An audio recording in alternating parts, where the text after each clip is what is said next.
Knicks family, what's poppin'? We about to talk Joakim Noah, Media Day, Kristaps Porzingis. Let's go.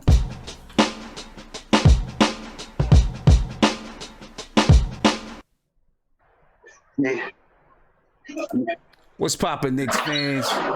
We here. Yeah, I seen that. We got a couple people here. Isaiah jumping all over the top of the stream, making noise all over the top of the stream and everything. He's not even on yet, but that's my fault because I didn't have him muted out. But what's poppin', people? I'm glad we're here. And the season is upon us. It is here. The season is upon us, and I'm ready to go. I'm ripping. I'm ready. I'm hyped. I'm excited. You know what I'm saying? I just, I can't wait to get this thing going. You know what I mean? I think Media Day starts tomorrow at 11 o'clock, I believe. And man, I'll see how my day goes. You know, I got to meet with a couple of clients tomorrow. But if I get a chance right after Media Day, you know, I might jump on for a half an hour or something like that. It depends on how my day goes. You know what I mean? I can't guarantee anything. But if my day goes the way that I plan for it to go, then I may have a few minutes just to jump on, you know what I'm saying, and talk about what we heard from Media Day. But I'm super, super duper excited. We got some guys in the video chat already. We got Viv, we got Ant, we got Isaiah, and we just got a new request. Somebody else just knocked. Let me see who this is. We got Nate Dogg in the house. You know what I'm saying? So we're gonna have a good time tonight, and really start getting ready for the season. And I do want to make aware to you all that, and before we get started, if you are considering going to DC on November 4th to watch the Knicks and the Wizards, remember it's in Washington, DC. I do have some tickets available. It's a suite, and we only have 15 available. So if you want to do it, you're going to have to jump on it quick. I'm going to put the link in here. And if you want to make a purchase, you want to join us, make sure you get in quick, because they will probably go quick. All right. It's a little bit different than you'll see all the information there. It's a little bit different than in Madison Square Garden, but you see all the information there. I'll mention it a couple more times throughout the stream. So if you're in Maryland, if you're in Virginia, if you're in DC, check it out, and I hope to see you there. All right, so let's get going. Let's get going talking about Knicks news. Mention a little bit about Media Day. We'll talk about Media Day a little bit more. What I do want to talk about right now is Joakim Noah. Of course, we got some Joakim Noah news. Not much. The only thing we know is that the Knicks and Joakim Noah are very close to a buyout. And I, for one, am very happy that we're this close to a buyout. I know there are a lot of people, and I had wondered as much in the past as well, if it would behoove the Knicks to see if Joakim Noah can give us anything. But I think at this point, man, especially after the things that I've seen over the summer, I'm just like, he's not fitting in with what we're going to do. We might need a bruiser, but he's not the one. Can he do that? Maybe he could, but he's not the one. You know what I mean? We might as well move on. And I know people don't want to strap us down until 2021 with $6 million a year. But we do have the caveat there that if we do not get a free agent this year, we can pay him out next year and be done with him. So in my mind, I'm like, get him out of here. Let's use that last roster spot on a player. You never know who you're going to get. And we've seen it in recent years, right? Trey Burke, for one. Okay, someone we signed at the last minute to bring into camp. Yeah, I mean, last year, Trey Burke, Jarrett Jack, at least from the beginning of the season, was a very, a leader for us. And I'm glad to see Jarrett Jack finally get a contract. He's going to the New Orleans Pelicans, I believe. So I'm glad to see him get a contract. He may not get a lot of He may not get a lot of playing time, but he'll be good. He'll be good. But yeah, Jeremy Lin way back in the day. Well, at least he was, Jeremy Lin way back in the day. Not way back, but back in the day, whenever it was. You know what I mean? That last roster spot, you never know. You never know what it can be. You know what I mean? So I think we need to move on from him, get him out of here, let him go, play wherever he's going to play. If we got to suffer that little bit of money in order for us to, sign a free agent next year, we're paying a little bit of, $6 million a year into 2021. It may be okay it may not mean anything at some point. It may not mean anything. But my vote is to get him out of here, let him go. Hopefully this is done. I mean, clearly he's not going to show up to training camp tomorrow or to media day tomorrow. He won't be there. Because, they've been in negotiations. The Knicks were trying to trade him. Obviously, you're not going to get a trade for Joakim Noah right now. His contract is too high and he hasn't. What did he give us? 12 points last year? That's what he gave us, 12 points? Or 12 points since he's been, I don't know. You know what I mean? So, the best thing to do is just get rid of the stink. That's what it is. That's what it's about. And people will say, well, we're paying him $17 million. And I agree. Listen, you're paying somebody $17 million, they should be doing something. If not, then they need to get him out of here. You know what I mean? French Knicks podcast. No, media day is Monday, which is tomorrow. Training camp begins on Tuesday. But get him out of there because you got to clean out the stink if you're going to restart this culture. And you want people, you want people that are going to come in and want to have a new culture. People that want to come in and be held accountable, play their role. Would Joakim Noah be held accountable? Maybe. Is he going to play his role? I don't know. You know what I'm saying? Based on what I've seen last year with Jeff Hornacek, and I know that was Jeff Hornacek, and there were a lot of things going on with Jeff Hornacek. I just don't think that. I think Joakim Noah still feels he has a lot left in the tank, and he wants to use what's left in that tank. He doesn't want to be on the bench. So if he was playing with us, the best spot for him would be to come off the bench and maybe not even play some nights. And I don't know. I just don't think it would be a good situation, in my opinion. So I think the best thing for the team is to be done with it. Get him out of here. Be gone. Not have to deal with Joakim Noah and whatever else is going to come with that. Let some other team deal with it. And listen, it's going to work. For us, he comes in, it's going to be an issue, right? Here's why. It's an issue because of the salary that he's getting. And then he's sitting on the bench and not doing anything. For another team, it's completely different.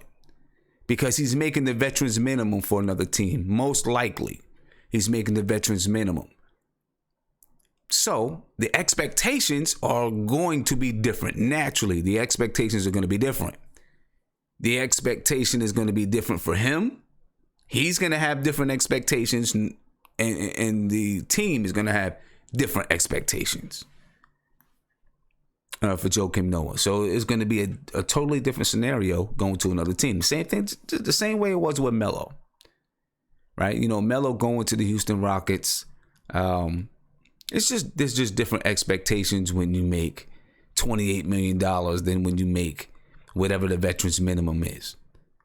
Different expectations, and looking at Melo, and I'm not trying to go into a full-fledged argument about Carmelo Anthony, but just looking at Melo making the veterans minimum for Houston, if he's not working out, you can drop him easy. It's gone.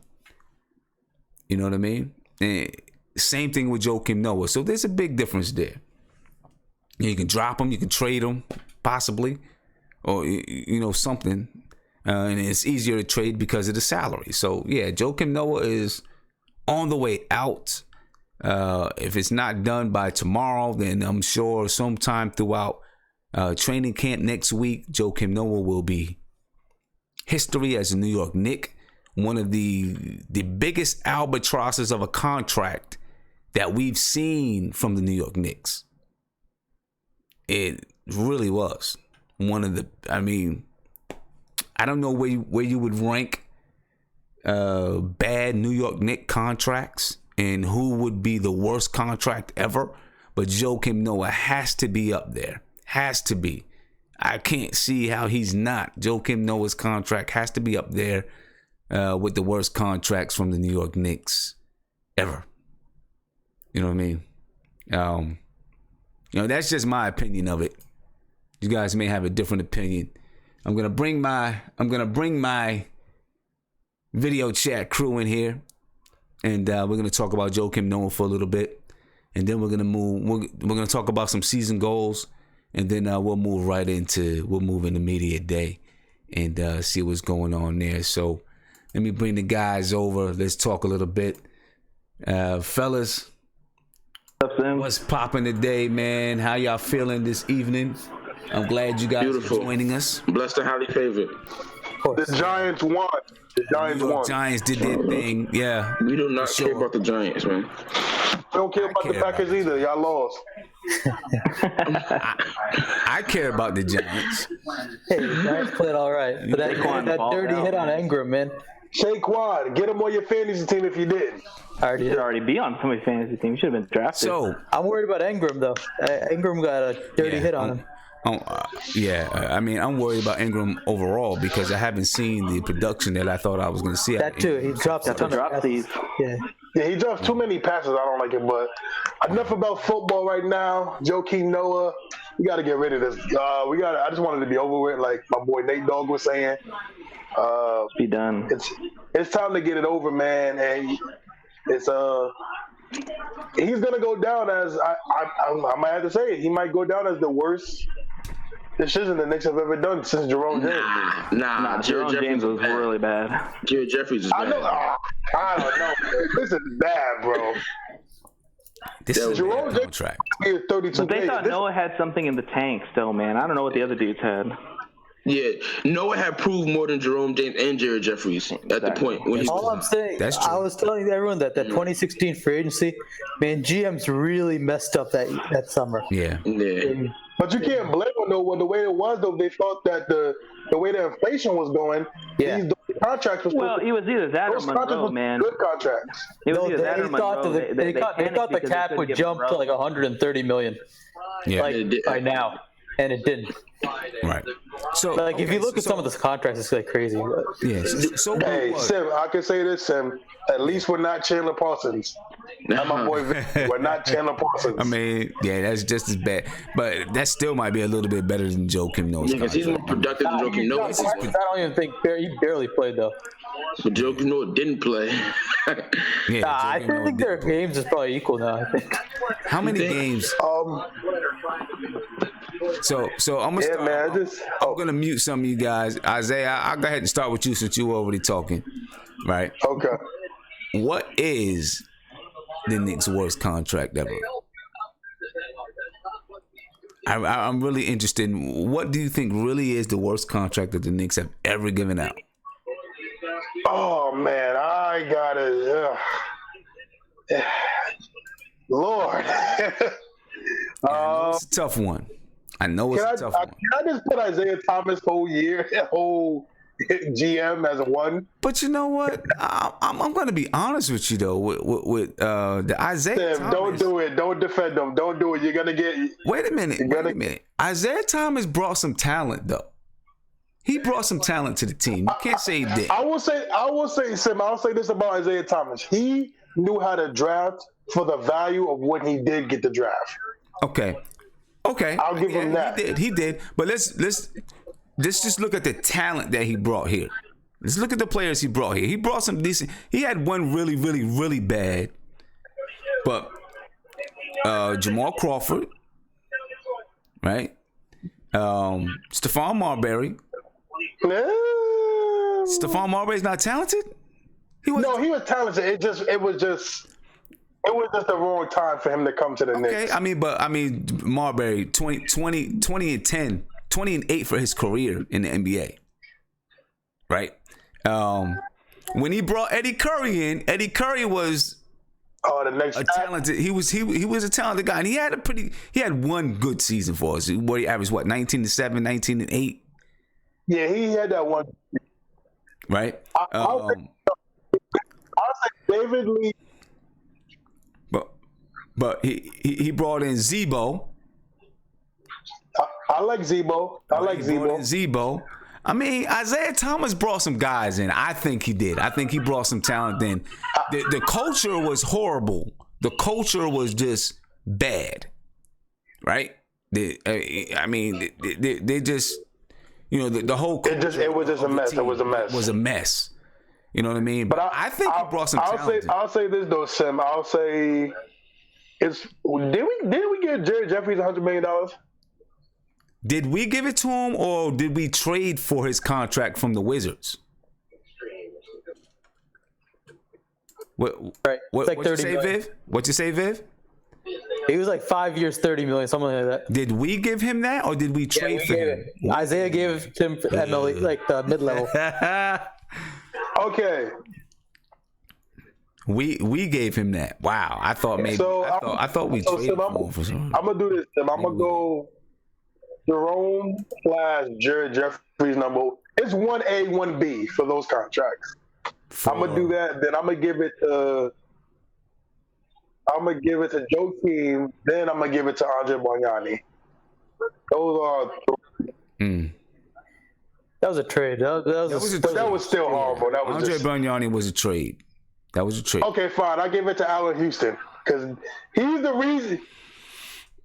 No, he's the reason why you don't get played. He's literally the reason why there's a rule. No, but I just don't feel good about putting Allen Houston on that list, man. Yeah, I just don't feel good about it.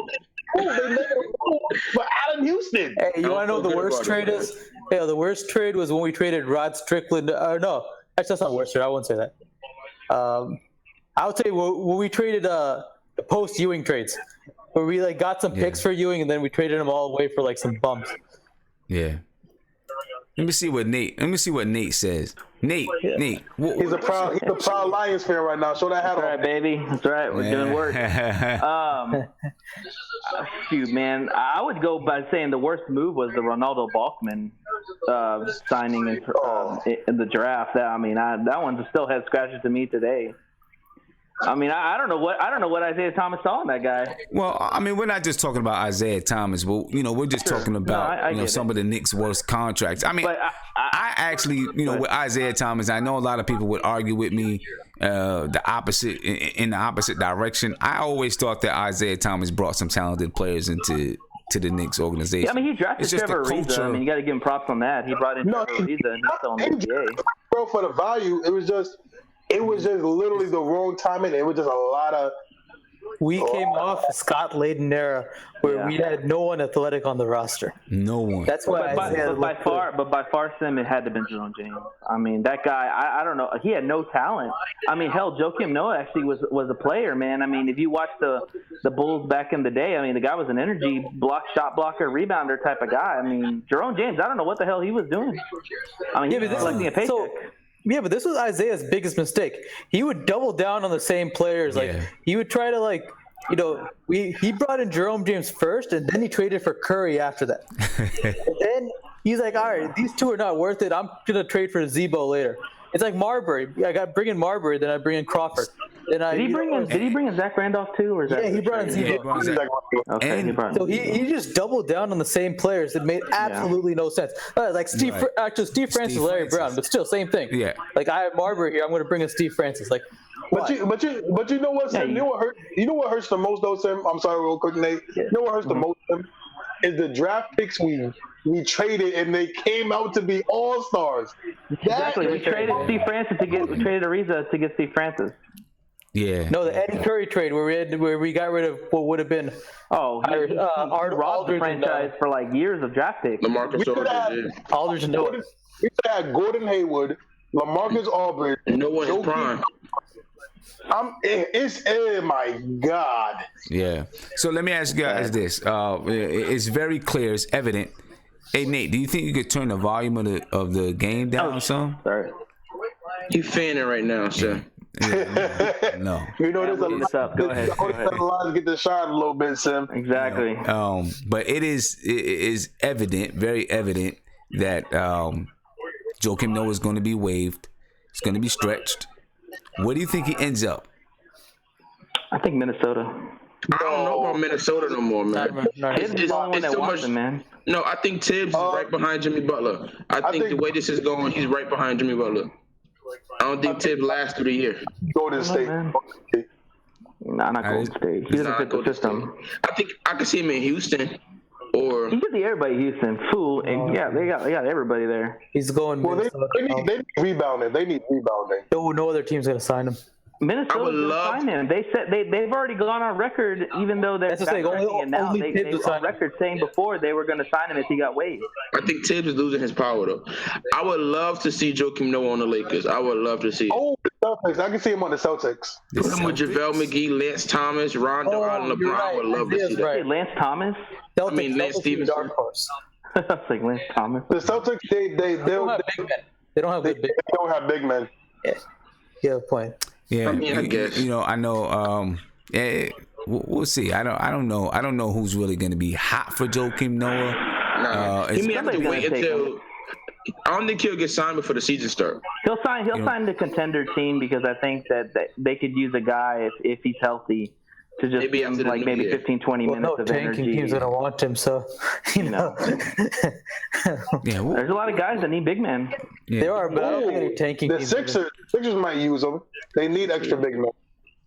But my question is like, how productive is he? Like, is he really the answer, or can they find other better options somewhere else? Well, I mean, at this point, you're just going to pay him whatever the minimum. I mean, But yeah, there's other guys that you can pay the minimum that are more productive than Joakim Noah. name me Just one name backup center that's out there that's better than. I bet you it's a Well, few. Noah can't score. His defense is like 2 steps behind now, so it's like Yeah, because his vibe used to be he can guard the perimeter. His feet aren't that quick anymore though. So He he's was like, before Draymond Green. nah. Yes, he was. we'll see what. Yeah, he was. actually that's actually that one season he I wouldn't say Draymond, but he was the best passing big man. I mean, liked him. He's definitely one of the best He was passers, man. better than Draymond in his prime. I mean, if we're talking about impact on your team, yeah, but if we're Draymond, talking no, about play style, absolutely not. They're the same, though. Besides 2 and 3, they're the same. Who's the same? No, they're not. Draymond Green and Draymond and Joakim Noah. Are No, the same? they're not. No, they're Bro, not the same. in their prime, I think so. I think Draymond because Draymond's more. they both pass, they both rebound, they both play crazy defense. What's But different? Draymond can handle the ball. Draymond can push the ball. Draymond can shoot What you mean? They shot the offense through Joakim. at the elbow. But Draymond can actually get the ball on one end of the floor and advance the ball to the other end of the floor. Yeah, it's not the same. Joakim Noah. Draymond can shoot. Okay. All right, guys. Let me get to. I got a call online. Let me get to Tony Crow. Let me. Yeah, he was the MVP. He was 4th MVP for a reason. No, I agree. Their impact may be similar, but their play style is not that similar. Tony, what's popping, man? Oh, it's Tony. Yo, Black, it's time. Shout out to the chat. I mean, look, no. I'm chilling, man. I'm chilling. Let me just touch on a few things I heard from the video chat. Nate, was it you that was talking about Jared Jeffries? Would have loved to get the production we got from Jared Jeffries from Joakim Noah. Yeah, me too. Me too. We would have loved it. We would be begging for him to still be a part of the team if he played the way Jared Jeffries played. I agree with that. Like, we know what Jared Jeffries' limitations was, and if you want to be real, he has the same exact limitations as Joakim Noah on the Bulls. Mm-hmm. Like, so, and he got signed to the mid-level exception. That's not a bad contract. Yeah. That's not a bad contract at all. Yeah, the Jared Jeffries. I mean, I forgot what the Jared Jeffries contract was, but $30 million 5 years. $30 million 5 years. You said? Yeah. Or was that Jerome James? Jeffrey's got mid-level exception, which I believe was like 5 point something a year. Okay. I'm not sure. I don't think Jerome James signed a 5-year deal. I think he had a 3-year deal, and I want to say it was more than the mid-level exception. They signed Jerome James based off of a good playoff series. Yeah, one good playoff series. One good playoff series that we didn't win. Right. and good signed him. Series, Eddie Curry was not a bad signing at all. Eddie Curry, if you remember, I forget who the guest was that revealed the information. I believe it was Tommy D. But he had like a loss of confidence issue coming into New York from Chicago when his house got robbed and all that and all that wild stuff. Talent, Eddie Curry was supposed to be the next big guy. Yeah. So Jerome James in 2004, 2005, he signed a 5-year, $30 million deal. So it was Jerome James had a 5-year, $30 million deal. Okay. What was Jeffrey's deal? That's what I'm gonna look up now.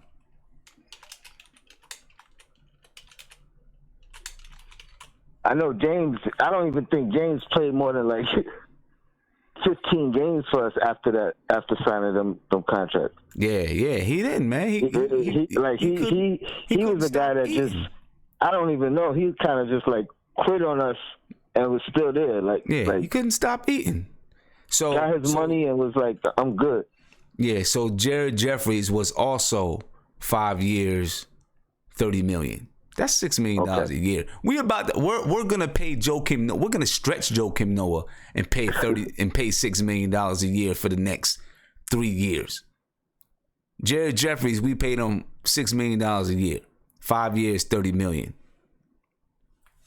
I mean that's not crazy. That's really not that. That's not crazy. So I'm not gonna say that that's the worst contract the Knicks ever gave out. Yeah, that can't be the worst contract. I can't think of a worse contract than Joakim Noah, unless we're gonna count Phil Jackson signing. Well, right, yeah, because that's number one on my list. Yeah, but so wow. I mean, man, that might be, man. Now when you really go back and look at it, Joakim Noah's might be the worst contract, and now Phil Jackson, that's on your record. The worst contract in New York Knicks history, you gave out. Someone says Stat was the worst, but Stat did things for us. He did things for that first year. That he still holds to this day for the New York Knicks. So, I mean, he didn't pan out to be what we wanted him to be, but Stat. If it wasn't for the injuries, you know what I mean? I think. Well, I mean, he did. What was his? Excuse me. What was his contract? Amari Stoudemire. $100 million. $100 million.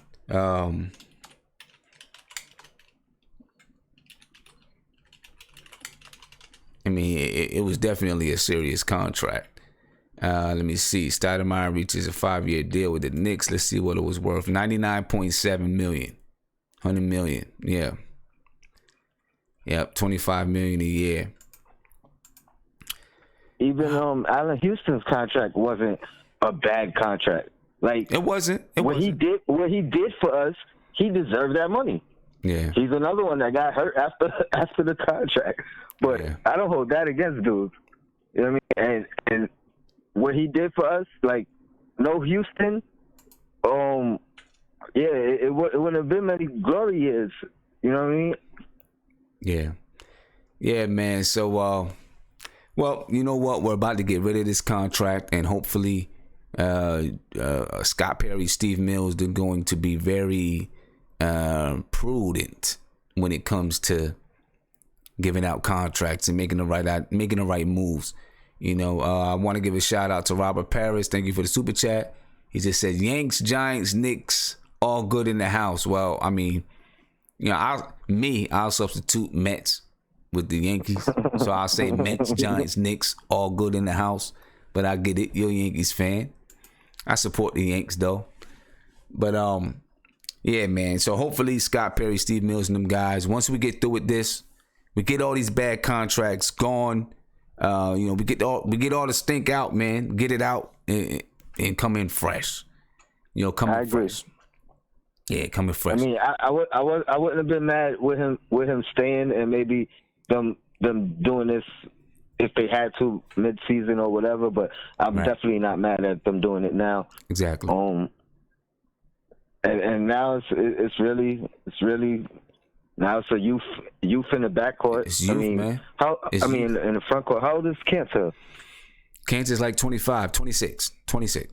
I mean, it's youth all over the place. I think the oldest player on the team now is Courtney Lee. Right? He may have been the oldest player already, but yeah, he's the oldest player on the team. Courtney Lee's the oldest player on the team. And we may be getting rid of Courtney Lee soon. And then Lance Thomas. Yeah, let me see. Let me see how old Lance Thomas is. I think he's 28. Lance Thomas is 30. Turned 30 this year. I mean, he's our mentor. Him and Lee are veterans, our mentors now. Yeah, Courtney Lee will be 33 in October 3rd. He'll be 33 years old. And then Joakim Noah, he's 33 now. He definitely would have been our older player, but he's out the picture. You know what I mean? He's out the picture. He's done. Courtney Lee is now our oldest player, so he's the eldest statement on the team. And speaking of Courtney Lee, Tony, I'll keep you on the line for a second if you don't mind. Maybe I'll go over one of these SeatGeek season goals with you, and then I'll let you go. You can join us in the video chat or whatever, what have you. But right now we're gonna get into these SeatGeek season goals. The season is upon us. Media day is tomorrow, so if you don't got tickets, you need to get tickets. I know you want to get tickets. Go to SeatGeek.com. Use the promo code NBK. And you get $20 off your first purchase. All right, so you might want to do that almost immediately. Make sure you don't run out of tickets. Or make sure they don't run out of tickets so you get your seat. All right, so let's talk about these season goals. We're going to start off talking about Courtney Lee since we were just on Courtney Lee. All right, and we all know Courtney Lee. It's up in the air whether or not he's going to be with us for the entire season. I honestly thought that Courtney Lee wouldn't be here right now. I thought that we were going to move Courtney Lee well before media day. I really did. To me, it just makes sense. I like Courtney Lee. I really do. I think Courtney Lee is a professional player. He works hard. I do think that I seen at one point last season where I felt like maybe he gave up but when I look at the way the culture was and then things he had going on in his personal life, I could understand a little bit. So, I like Courtney Lee. If we ended up keeping Courtney Lee for the rest of his contract, I really wouldn't be mad because I think that he's a good guy for the culture. You know what I mean? But I do think it makes sense that he move on. You know what I mean? I think it makes sense that he goes to a contending team. That the Knicks trade him to a contending team, and then we get the salary cap relief. I think it only makes sense. But right now he's here. So if he's going to be here for the long run, there's got to be some goals in place. I think every player should have goals in place every season, every year. So this is what I think about Courtney Lee. Here we go. Number one, I think that, and I have no doubts that he will, but I think he needs to accept any role that's given to him. Because this right here is where everything becomes sticky to me. You know what I'm saying? Because we really do need to develop our young guys. But if Courtney Lee is here, how do you not play him significant minutes? Because he's going to be one of your best players. He just is. He's going to be one of the best players on the team. He had a career year last year. You know what I mean? He's going to be one of your best players on the team. So how do you not play him? If you're really developing a culture of accountability, Tony Crow, you brought this up a couple of streams ago when we were talking about tanking, right? And you were saying if one player is just better than another player, how do you not play him, whether or not you want to have the young guys play or not? And that's exactly the issue with Courtney Lee. He's going to be better than other players on the team. So how do you not put him on the floor? You know what I'm saying?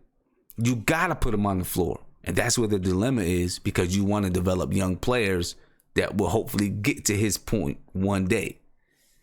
You know, so that's where it gets messy. So I think that David Fizdale will talk to Courtney Lee. Scott Perry talk to Courtney Lee. And hopefully he'll accept any role that the team is given to him.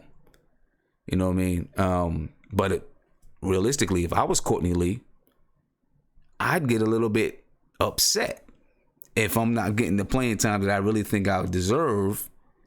You know, because you want to play young guys. I might understand, but I'm also thinking about my career.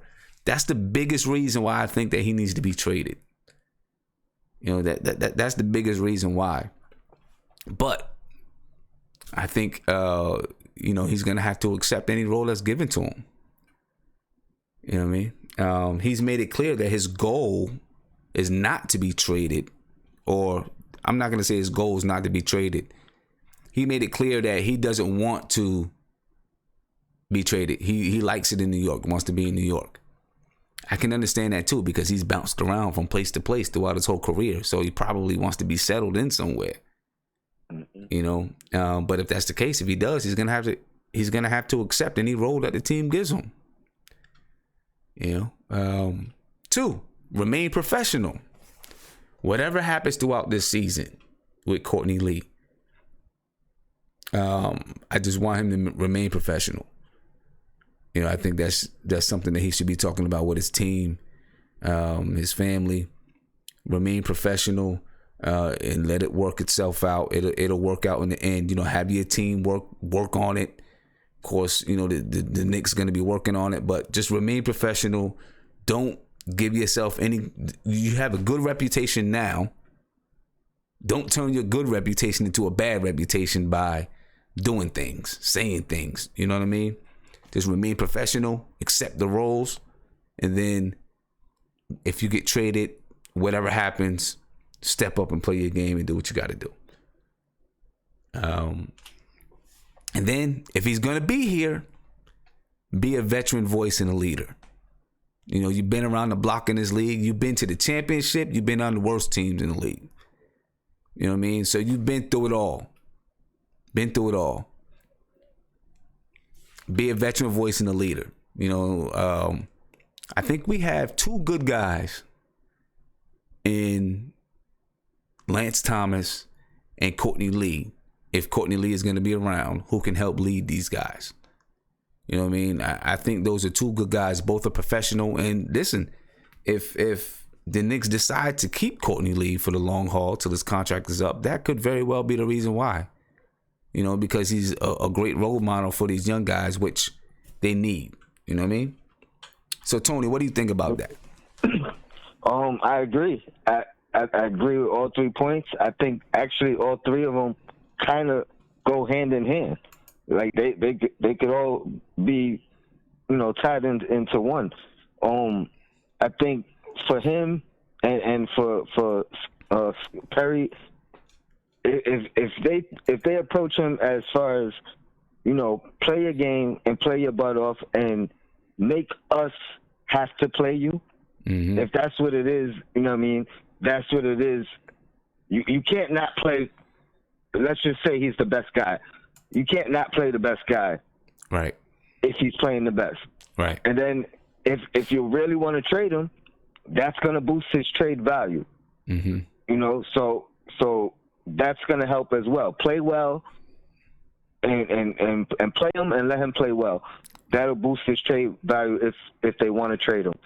Because you can't force another team to take him. They got to want him. You know? Especially if you're not giving away draft picks. So, so if you want to trade him, you're going to have to showcase him. You're going to have to put him in position to where some other teams look at him and say, yeah, we want that guy. Yeah. Veteran leadership, I mean, I think that's he's the only guy that could really do that as of now. He's, like you said, he's been through it all. He has a little bit more experience in that aspect of a Lance Thomas. Like Lance is just a guy who just goes out and does his job, and that's a great example. But Lee actually been through different situations and scenarios that he could talk to the guys and relate with a little bit more. So I think I would have said the same exact things, maybe in different words. Yeah, I agree 100%. Okay. And Jersey Shore 74, he said he or she said so you want him to play a Jarrett Jack role? Yeah, I wouldn't mind him playing a Jarrett Jack kind of a role. I think Jarrett Jack. I honestly would have loved to have bring Jarrett Jack back this year.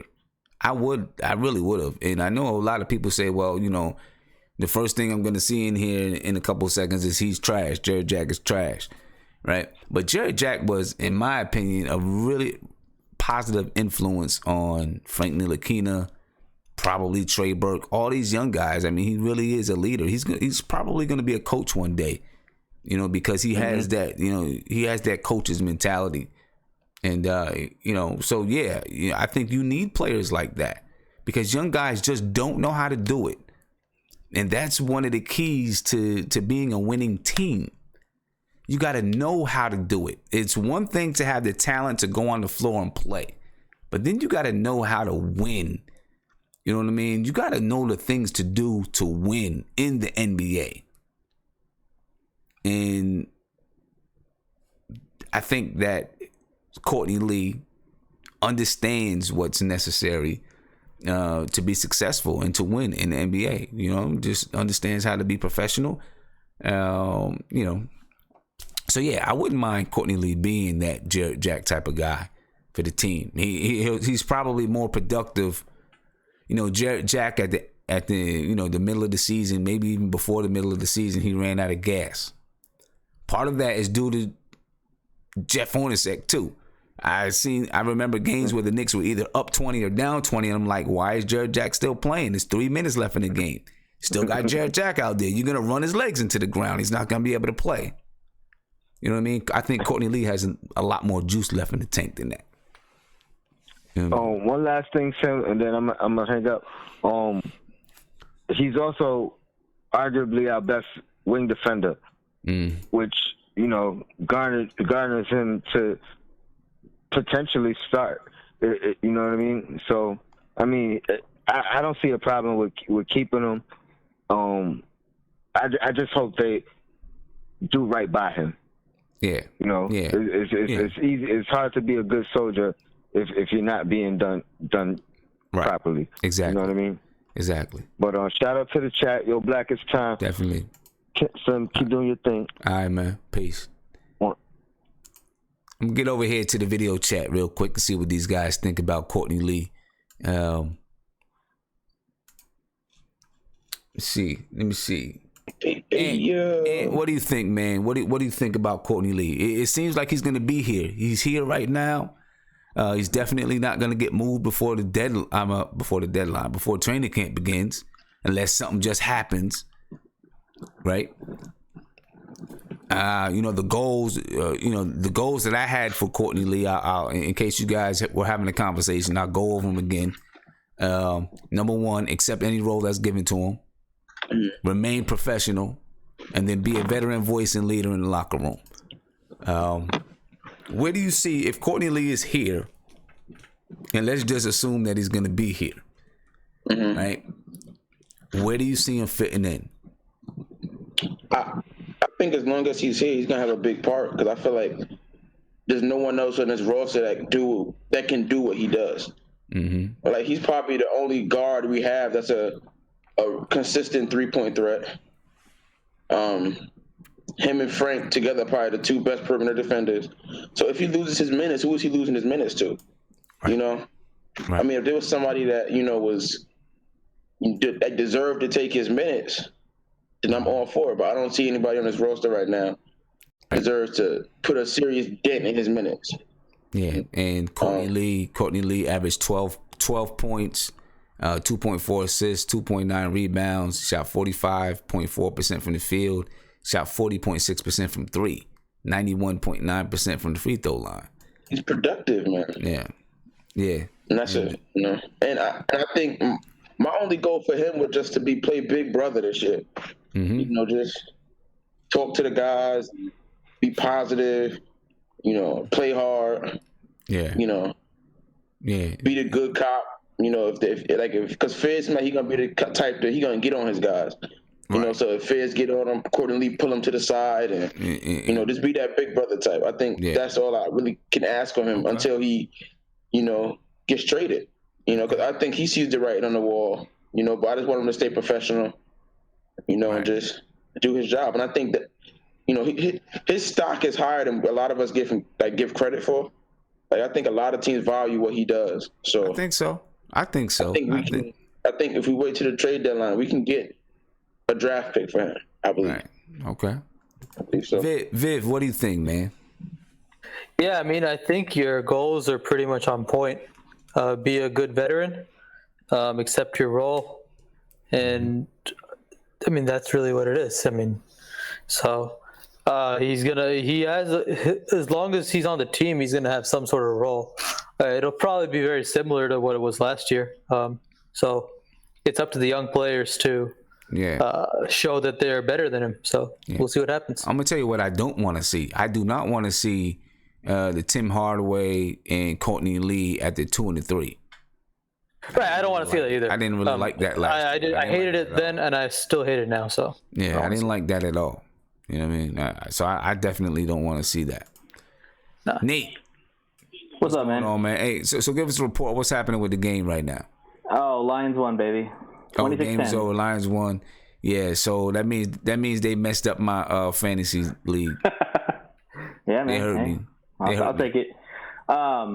So about Courtney Lee, you know, I'm probably the one on here that actually thinks that he can bring some stuff to the table this year that we're going to need. I mean, they mentioned 3-point shooting. He's a good 3-point shooter. 40%. And also, too, he's still a pretty good defender. He's not an elite defender like he was back in the day, but he's a good defender, and we're going to need as many defenders on this team as possible, especially at the 1 and 2 positions. Okay. Also, too, Sim, I mean, this is a long season, man. 82 games. People don't realize how long of a season it is. We're going to have injuries, and I could see Hardaway getting hurt. I could see Dot getting hurt, and you know, Courtney Lee can step into that role. You know, I think Fizdale trusts him in certain situations. You know, to be efficient. You know, to make those 3-pointers, to make the right passes, to hustle, to make those plays. Okay. And hopefully, you know, guys like Hardaway and guys like Dot can learn from Courtney and you know, hopefully get better as players. But I like Courtney Lee. Now, was he worth the money that we gave him for the deal? No, he wasn't. I mean, $12 million a year is not bad. That's not bad. You know, I mean, I like Courtney Lee. I definitely like Courtney Lee. Yeah. I still just get concerned that it's going to take time away from some guys that need to play. But that's what I'm saying. It's a long season. I mean, it is. Injuries are going to happen. True, but Courtney's going to have his time. I could very well see him doing or Fizdale doing the same thing to Courtney Lee and Lance Thomas, like what we did to Jared Jack after the season, after the second half of the season, where we had him sit down and we let the young guys go at it. I could definitely see Fizdale doing that. You know, but see, that's what I wouldn't want to see with. Mm-hmm. I wouldn't want to see that with Courtney Lee. I think you know. Mm-hmm. I don't know.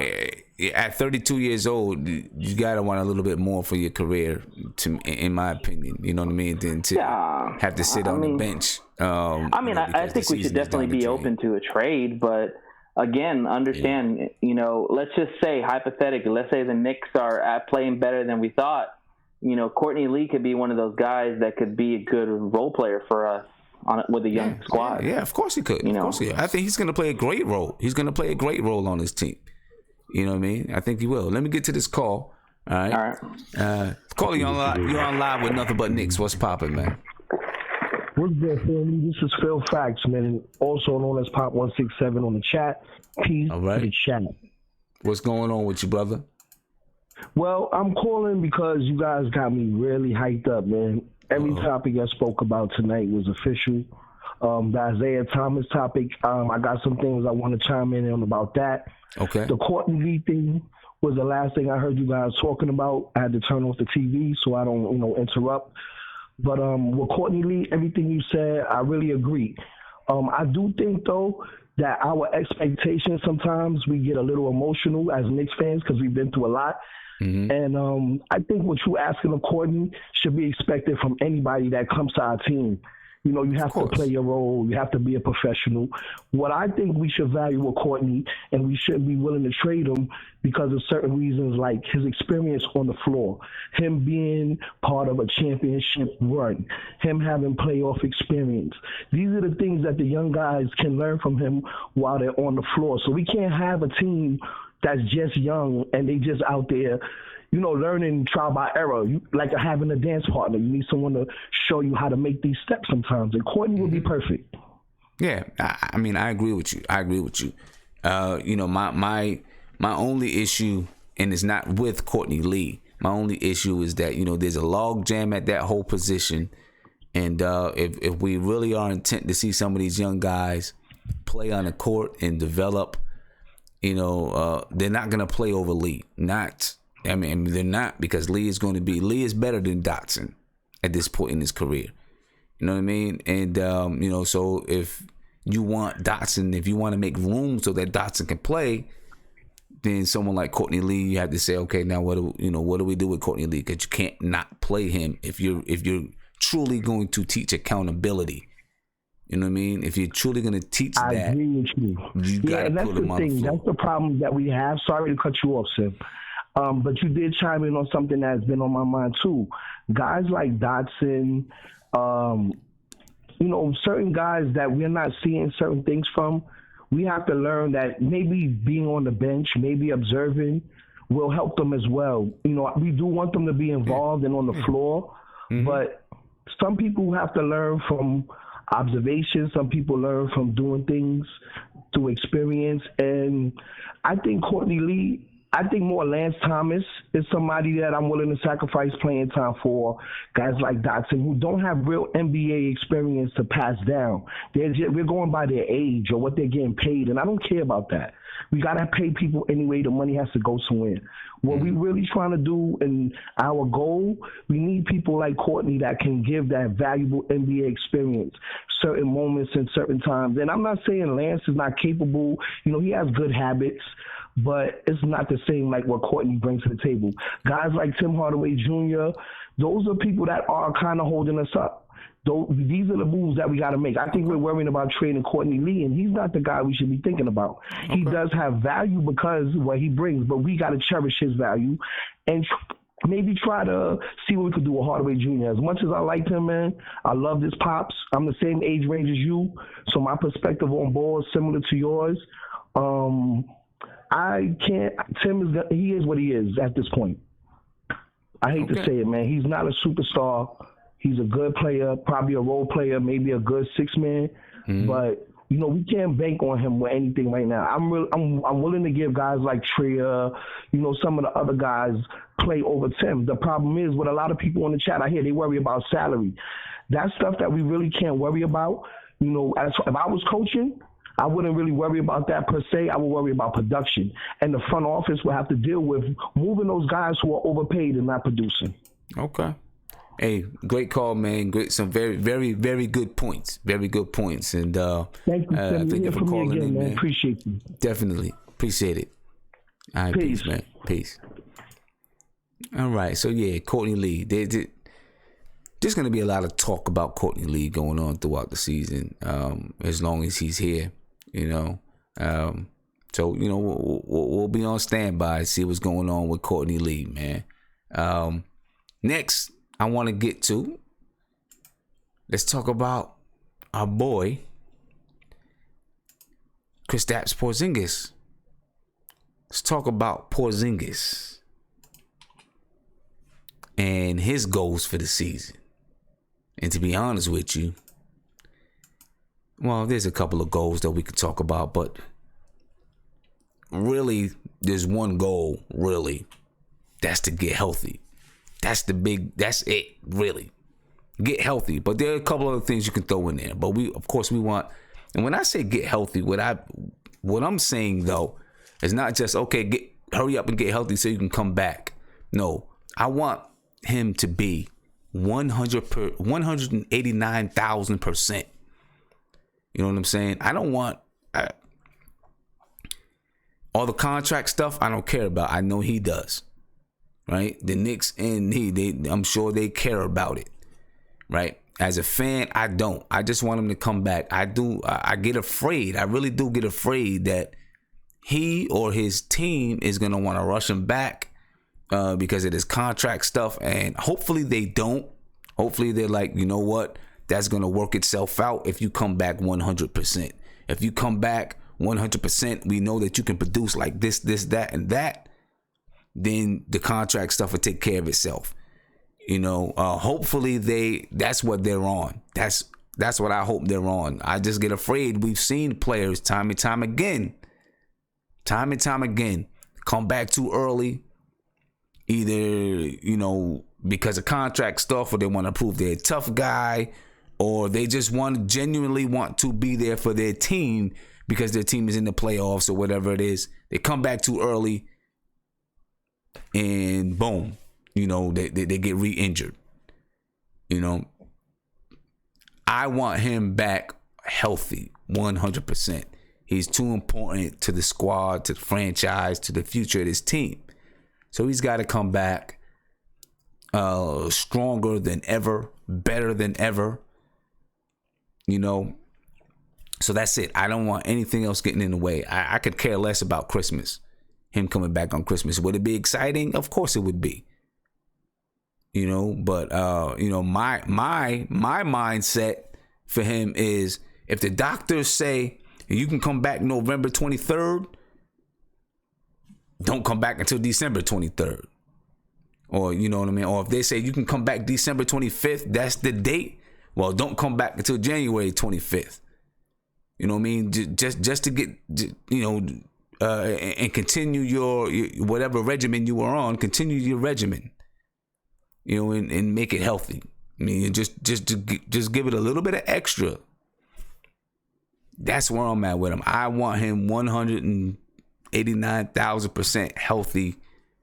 You know, because, you know, looking at the talent that we have, we get a healthy KP back.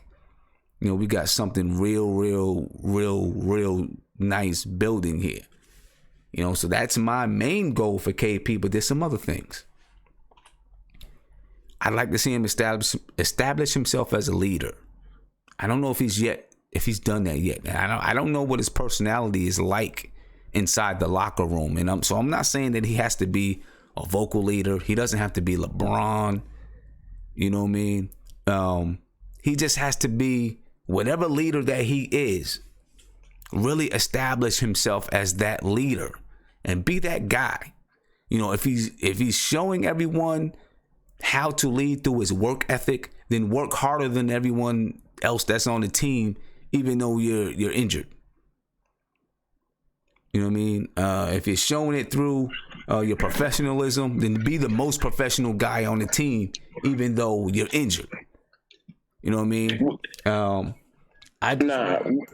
I just want KP to be, if he's going to be our leader, and something David Fizdale said when they did the roundtable, the town hall, he said, I'm not going to say this person is the leader, that person is the leader, because that can cause problems. I think we had this discussion months ago in the chat. No, he can't just go in and say, KP, you're the leader. KP has to establish that himself. The players will decide who the leaders are. You know, you're going to have your veteran leaders. You're going to have your young leaders. You're going to have the guy that everyone decides he's the one we're following. That's how it happens. You know what I'm saying? And I'd like to see, and it's always better, in my opinion, when your best player is also that leader. When your best player establishes himself as the person that everyone is going to follow, listen to, stand behind. When your best player establishes that, I just think it's even. I just think it's better for your team. You know, I do. It's very hard when you have someone who rides the bench, but they establish themselves as the leader of the team. But that person doesn't get on the floor. You know, it's a little bit awkward people will want to follow that person, and they may even follow that person. But your best player can always say, you don't even see you sitting on the pine all night long. Who are you to say this, that, and the other thing? You know, so I want to see KP establish himself as at least one of the leaders on the team.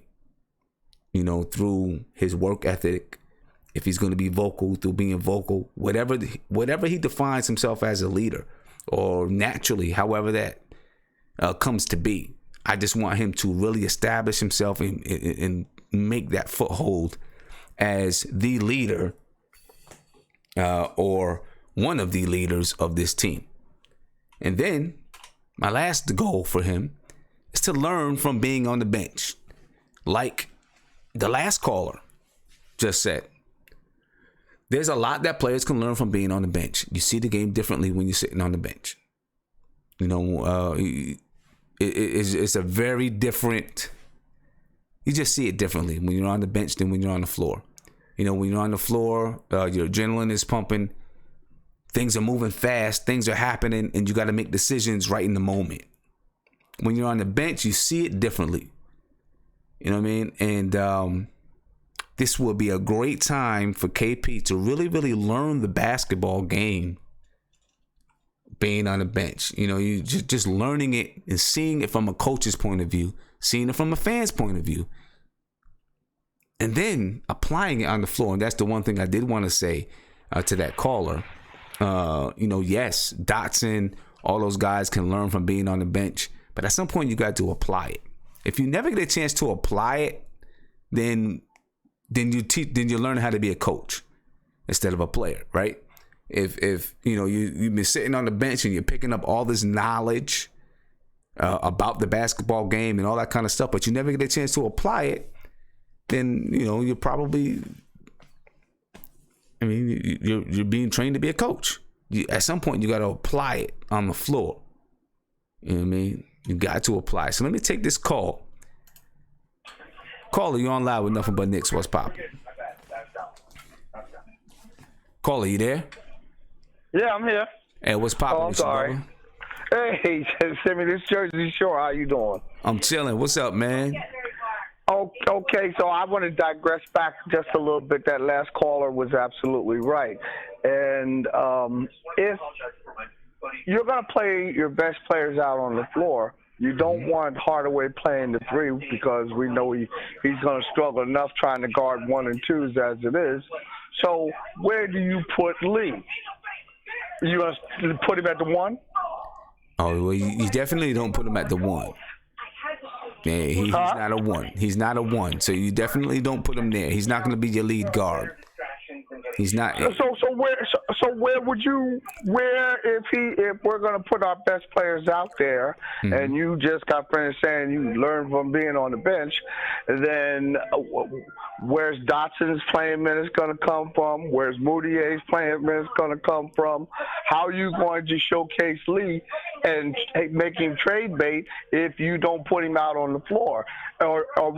And we already know we might get lucky and win 25 games this year. So that development, I don't see how you're going to keep him. We've got to let him go. Now, as far as Porzingis is concerned, the boy is probably already ready. But if he can weasel out another 8 or 9 pounds of muscle, he'll be more than ready to come back for Christmas. Our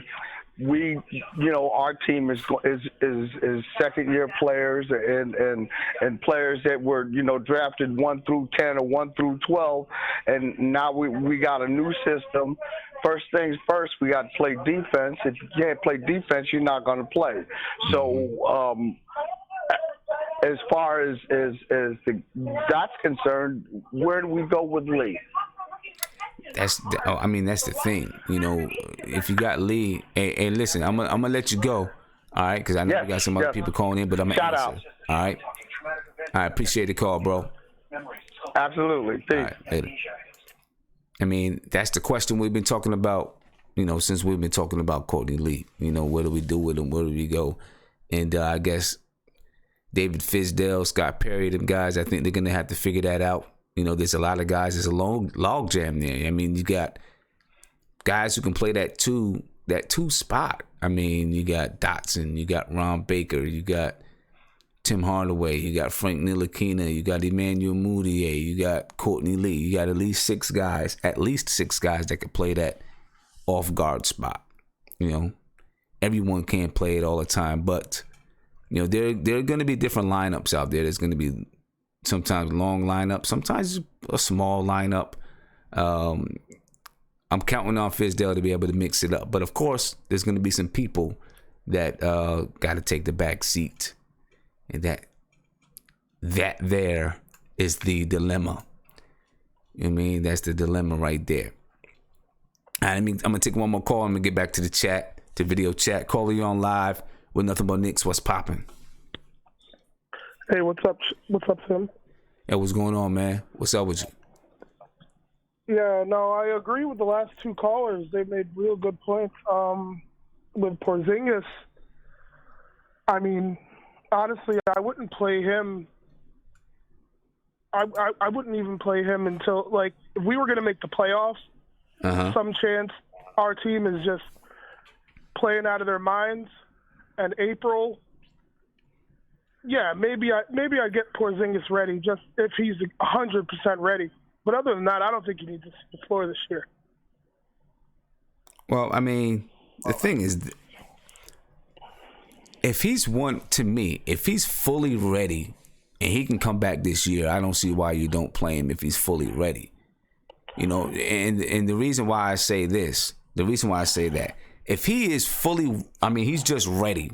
Let's make that assumption. Whatever the time is, he's ready. If he's ready, why hold him out from seeing the floor?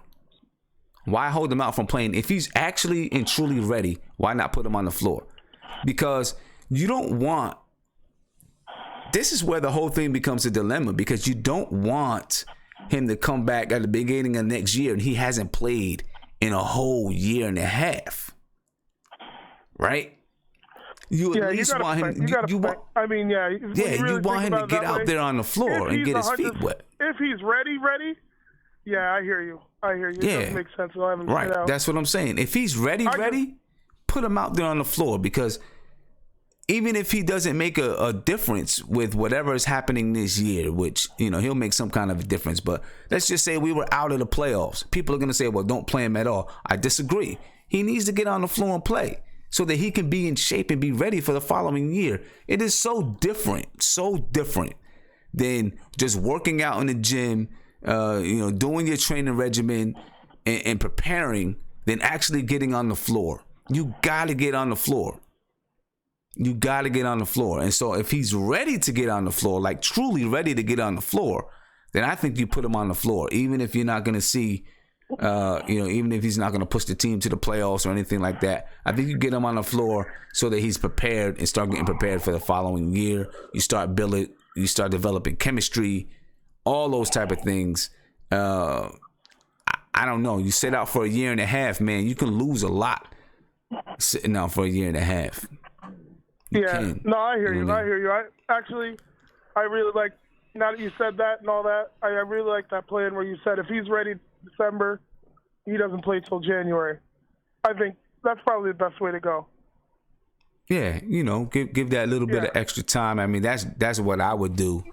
Of course, I wouldn't put it out there to say, oh, yeah, he's ready, but we're gonna give him a month. No, I would just say this is when he's coming back. And keep that all inside. Yeah.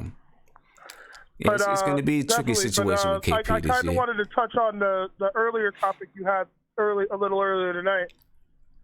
The absolute worst contract we ever did was amnesty Chauncey Billups and not amnesty Amari Stoudemire. We signed Chauncey Billups to a 2-year, $14 million contract. Stoudemire hurt his back, missed the playoffs. The entire league thought we were going to amnesty him, and we amnestied Chauncey Billups. And all we got was Tyson Chandler, and I mean Tyson Chandler's good. But then we were stuck with Amari's $20 million for the entirety of Carmelo Anthony's time in New York. And if you could have gotten rid of that $20 million a year, I think the amnesty was you could buy him all the way out completely. I think it was one of those one-time only The deals. amnesty, you can get, you can buy him all the way out. Yeah. I mean, we could have gotten. I can't imagine the amount of players we could have. One, if not two players, we could have gotten to fill in for Amari Stoudemire, as opposed to getting Tyson Chandler, who, he was an okay Knick, but I'm sorry, I don't like a guy who gets sick game one of every playoffs. It's the playoffs. I don't want to hear you had the flu 2 years in a row. Yeah, well, I'll say this Tyson though. Chandler was horrible. I mean, he was a monster, defensive player of the year. But you missed the first 2 games of the playoffs for 2 years straight. Unless you're somebody passed away, God forbid, or you were in a car accident. That's unforgivable. So I really think that amnesty was the worst contract situation the Knicks ever did. Okay. All right, I'm gonna let you call, but I'm gonna respond to that. All right, but I'm gonna let you go so we can get another call. All right, peace, man. Have a good night, chat, everybody. No doubt. Thanks, peace. Tim. Now, see, my thing about that amnesty with Chauncey Billups, and I know people say that they should have amnestied Amari Stoudemire. I honestly feel like the biggest mistake there was 2020 is high. I mean, you can have 2020 hindsight, right? You can say, we should have amnestied Amari Stoudemire, but when you were in the moment at the time, we had just signed Amari. When all that went down, when all that happened, right? So we signed Amari, then we traded for Melo and Billups and all them guys, and then we had the lockout. And then after the lockout, we're figuring out what we're going to do, right? Amari hadn't been, I don't know if Amari went, I don't know exactly what Amari did over that summer, but I don't remember if there was any kind of injuries with Amari over that summer. I don't know if that was the time when he punched the thing in Miami. Maybe that was, but I think that the Knicks at that moment, if you're thinking in the moment and not looking back, when not having revisionist history, right? If you're thinking in the moment, I think the Knicks should have, they amnestied Billups. They should have saved that money and not given it to Tyson Chandler and try to put that group of Chris Paul, Carmelo Anthony, and Amari Stoudemire together. I think that would have been the diligent thing to do. And then if you had issues with Amari Stoudemire, I mean, of course, the Knicks were able to make moves afterwards, after the whole Chauncey Billups and Tyson Chandler and all that. Of course, after the lockout season, the season after that, they put together enough players to be a 54-win team. Imagine if you would have had Chris Paul instead of Jason Kidd. Right? You might not have had Tyson Chandler, but you would have been able to, I don't know who was available at that time, but you would have been able to bring a defensive center in my opinion. So I think that the Knicks should have not sign Tyson Chandler thinking that they were going to catapult themselves into championship contention, and been patient. And if they amnestied Billups, use that money for Chris Paul. Because I believe that Chris Paul wanted to be in New York with Melo and Amari, but that's then. I know people going back talking about worst contracts in history and stuff like that. But we were talking about KP. I'm gonna get to the video chat, see what these guys think. I knew these guys having a conversation, fellas. Guillermo, since you just joining us, man, I think that you might be right. They may have been degenerate since college. Because Guillermo, can you hear me, bro? Oh, yeah. Nah, you're cool, man. So I don't know if you got a chance to see the goals that I set forth for KP or heard them. Yeah, I saw the goals. I think the two most important ones. I like to get healthy, and also the one from getting learning from the bench. Right. I think that with KP, and I know I'm gonna get killed, but I watch enough KP games. I agree with you 100%. I think the main thing is that he has to learn from the bench. He has to learn how to facilitate the game. And I'm not talking about facilitating in a way of like your point guard or whatever, but there are too many times when he's taking ill-advised shot in clutch moments. There are too many times where he's not looking for the open man in clutch moments. And I think that you have to learn. You have to get a feel. When they say get a feel for the game, it's almost having like that, what do they call, like the reactionary intelligence? I don't know how they call it, but it's intelligence to know that, hey, there's 10 seconds left on the clock. We're down by 2. This guy is giving me a space to shoot, or this guy's playing me to my right. Things of those nature. I think that he has to learn that, because I don't want to see another year where, say, he comes back and he thinks that to become a leader, he has to take away shots from Tim Hardaway Jr. He has to be the guy to shine. He has to be the guy. You don't necessarily have to be the leader that way. You can be the leader by making the right pass. You can be the leader by telling your teammates, hey, you have this guy on ISO, let's feed it to you, and you abuse this guy, and when they double team you, then you pass it out. He has to be that type of leader. Like, I saw that with Jason Kidd. Now, obviously, Jason Kidd was older, but Jason Kidd had his guys almost like a quarterback. He had guys in position to play. He had guys on the right, where to be at the right time. He was making the right pass. And I think if KP makes that leap, then I'll be, hey, I see a guy's a leader. It's not taking 30 shots a game and averaging 30 points, and your team is only winning 20 games. Like, he has to have that intelligence in game, and when I see that, then I'll be like, all right, that's a leader right there, man. Right. And you know what, and that's the true essence. Everyone always says that your star players got to be able to make your other players better. That's the true essence of making your teammates better. Right. You know, okay, sorry, can I say one more thing? Can I just say one more thing? And it's very hard as a big man to do, because I look at certain big men. Very few big men have done it recently. Like, I look at KD. KD had to go to Golden State to learn how to win. Because even when he tries to go into little ISOs or whatever, you see the team Golden State kind of reining back in, like, hey, this is not the time for you to do ISO. Yeah. The only big man I could probably say is smart like that to certain levels, who has grown, has been Anthony Davis. Like, I've seen him develop into more of a cerebral player where he's not forcing plays. He's making passes. He's cutting to the basket at the right time. So it's tough. I'm not going to say it's easy for a big man, but yeah, my bad to cut you off, but just want to make that point. No, that's cool. That's cool. I just want to remind folks out there that November 4th, the Knicks play the Washington Wizards in Washington, D.C. NBK is going to be there. We're planning to have a suite. So if you are interested in purchasing a ticket to attend the game in the suite, the link is available now. I just put the link in the chat. So if you're interested, take a gander, and just remember, there's only 15 tickets available. All right, it's only 15 tickets available. So if you want to go, you can see it here on the website. I can go ahead and take this down. Right, Knicks, Wizards. You can register right now. So if that's something you're interested in doing, make sure you go on and check it out. All right, so I'm gonna go ahead and get back to these goals. I'm gonna talk to some other people in the chat. I just want to let you guys know that I don't want you to miss out if it's something that you want to do. So let me get back to the chat. All right, let me see. Let me get to Viv. Guillermo brought up some good points, and I'm trying to get to, there we go. Brought up some good points about or guys learning from the bench and certain things that they learn. And of course, what he brought up, I believe, is what makes one, understanding how to show and teach guys how to make certain plays in certain situations. That's important for a leader or the best player on your team, especially when people are constantly saying your best player needs to make everyone else better.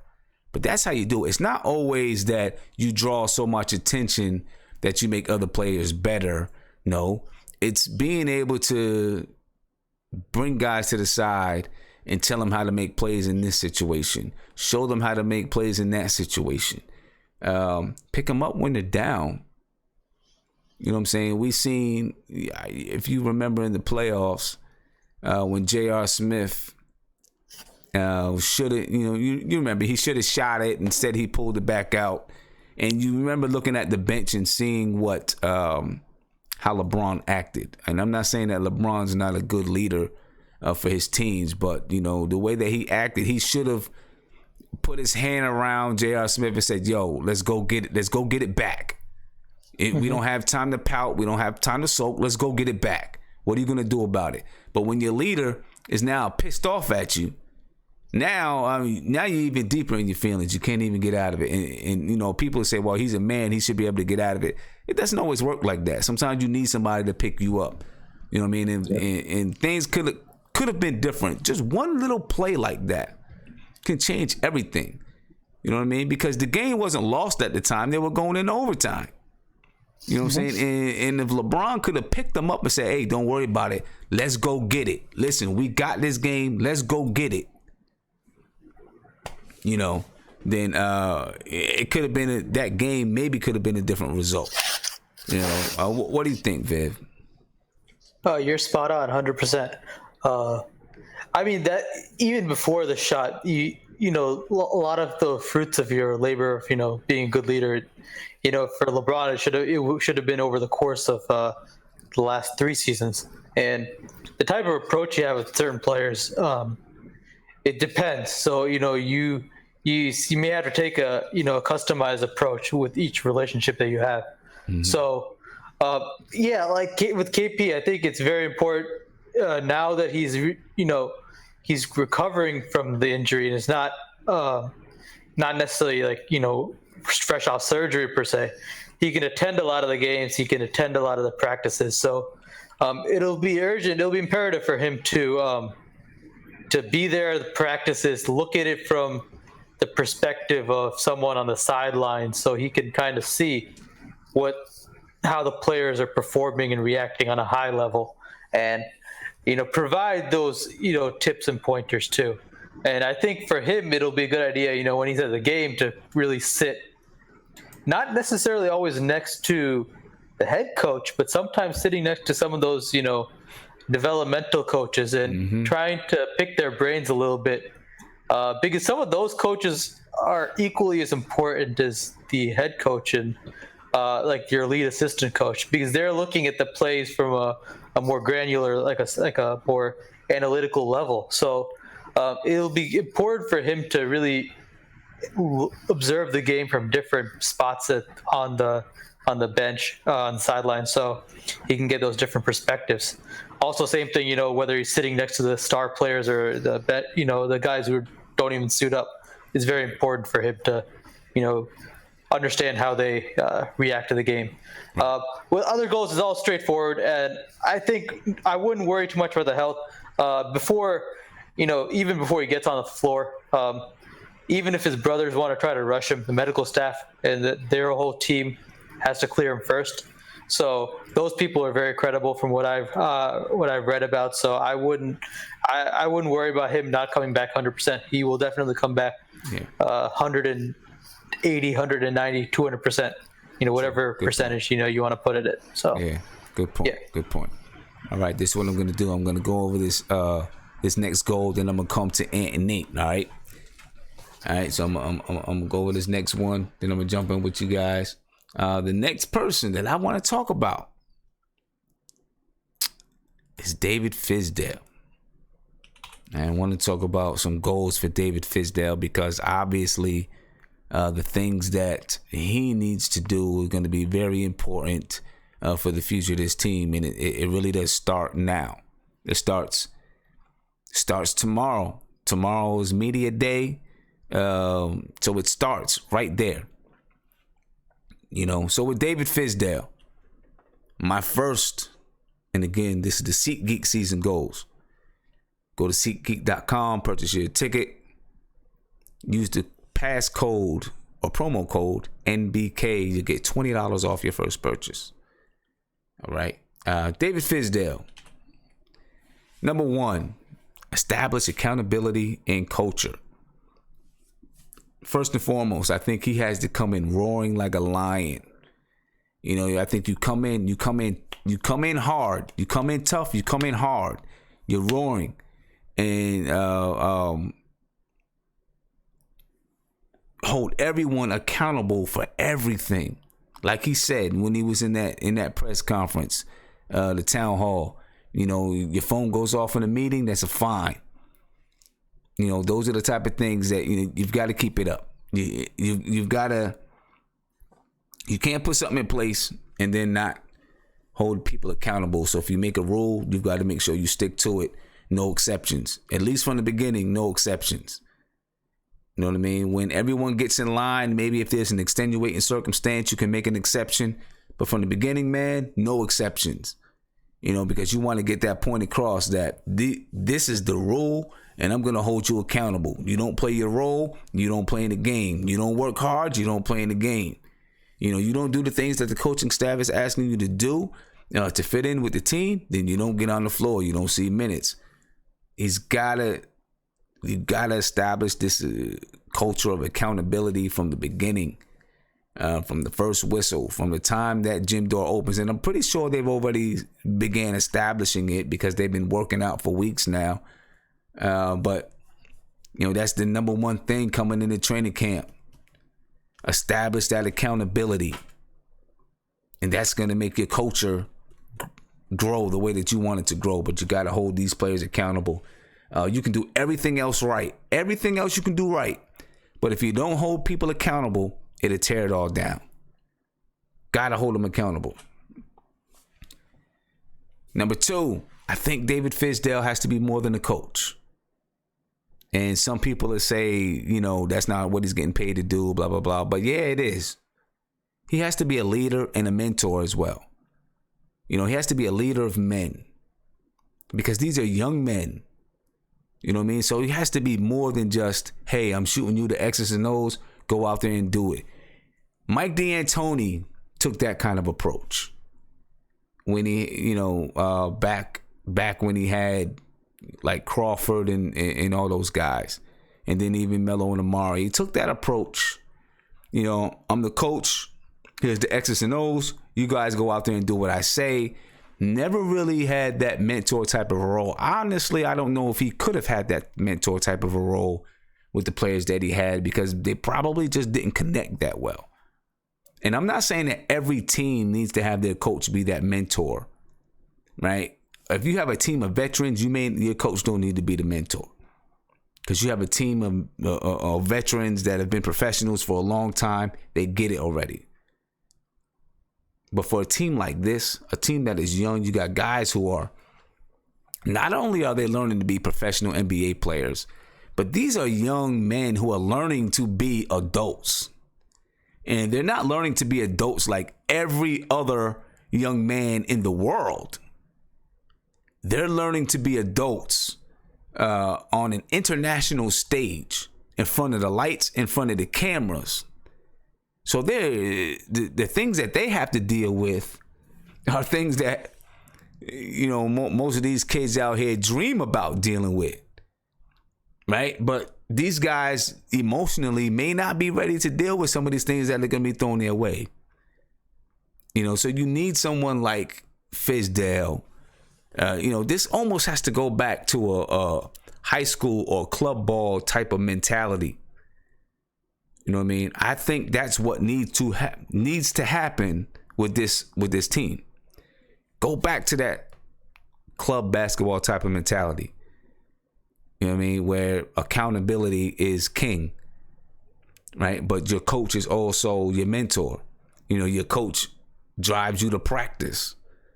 You know, your coach might have like 2 people in the front seat, 5 people in the back seat, when your back seat only fits 2 people or 3 people. And he's got his tailpipe dragging on the ground because he's trying to get everybody to practice and be that leader for them and be that person that helps keep things to, you know, help them to keep things together. That's what David Fizdale is going to have to do for these guys. He's not going to have to drive them to practice, though. You know what I mean? They all got Bentleys or something. So he's not going to have to do that. But he's going to have to be that kind of a mentor for these guys. Teach them how to be men. first and foremost, and then teach them how to be basketball players. I think that's going to be important and very, very important for these young guys. So that's what I'm looking for David Fizdale to do. Is teach these young guys how to be men. You know what I mean? 19, 20 years old. Their parents are entrusting David Fizdale. Just like you send your kids off to college and you're entrusting that university, that college, you're entrusting different people there to take care of your child's, they got your child's life in their hands. Parents are doing the same thing with Coach David Fizdale, Scott Perry, and them guys. So David Fizdale needs to be a leader, a mentor, and then the coach, in my opinion. Lastly, I want to see him utilize and develop players according to their skill sets, which I think he's going to do, which is why I was so encouraged when he said he's going to let Frank be Frank. He's going to let Frank play his game. You know what I mean? Don't try to fit a square peg into a circled hole. You know what I mean? See what you have and then develop, help these guys work on their weaknesses, make their strengths stronger, and then utilize their skill sets on the floor. You know what I mean? Because then they're all going to have a role. They're all going to have little pieces, to make this thing work. That's what I want to see out of David Fizdale this season. So number one, establish accountability and culture, be a leader, mentor, and a coach, and then utilize and develop players according to their skill sets. That's what I want to see out of David Fizdale. So I'm coming to the chat. Nate, I'm coming to you, my man. What do you think? Can David Fizdale do that? I like what you said. I would definitely say the culture for sure. You have to establish your values, your beliefs of however you want to run your team. I think that's number one. Second one, I think, is that you got to establish yourself as the leader of the team, because you do have a lot of young players. Like you mentioned, Courtney Lee's our oldest player, 32 maybe, or maybe it's Lance Thomas. You have a lot of young players. He's going to be 33 in October. Okay. So yeah, and I don't know if you watched I'm sure you watched the media press conference. He did say that, not only are these guys going to be developed on the court, but they're going to be developed in the community, developed as individuals. He's going to take that parental role kind of for some of these players and try to lead them in the right direction to become better men. I think it's kind of what he said. I think that's definitely a thing he has to do. And then finally, I want him to just install the defensive mentality. I think that I want them to live and breathe defense. I think that's going to be our calling card early on, because offensively we're going to struggle, because right. we have a lot of streaky shooters, and we don't have a legit scorer we can rely on every game. So I think you're going to have to come out with that defensive mentality and install that, that we're going to win games of defense. Right. So that would be my goals for him. Okay. Along the lines of what you said. Yeah, and I think David Fizdale's I think he's on point with it too. Ant, man, what do you think, Ant? My goals for David Fizdale, I think, like you guys said, my number one goal will probably be development. Showing that he can develop guys from the beginning of the year to the end of the year. But one of my goals is to overachieve. Okay. I want to see his value as a coach. I for once want to have a coach that adds to the wins.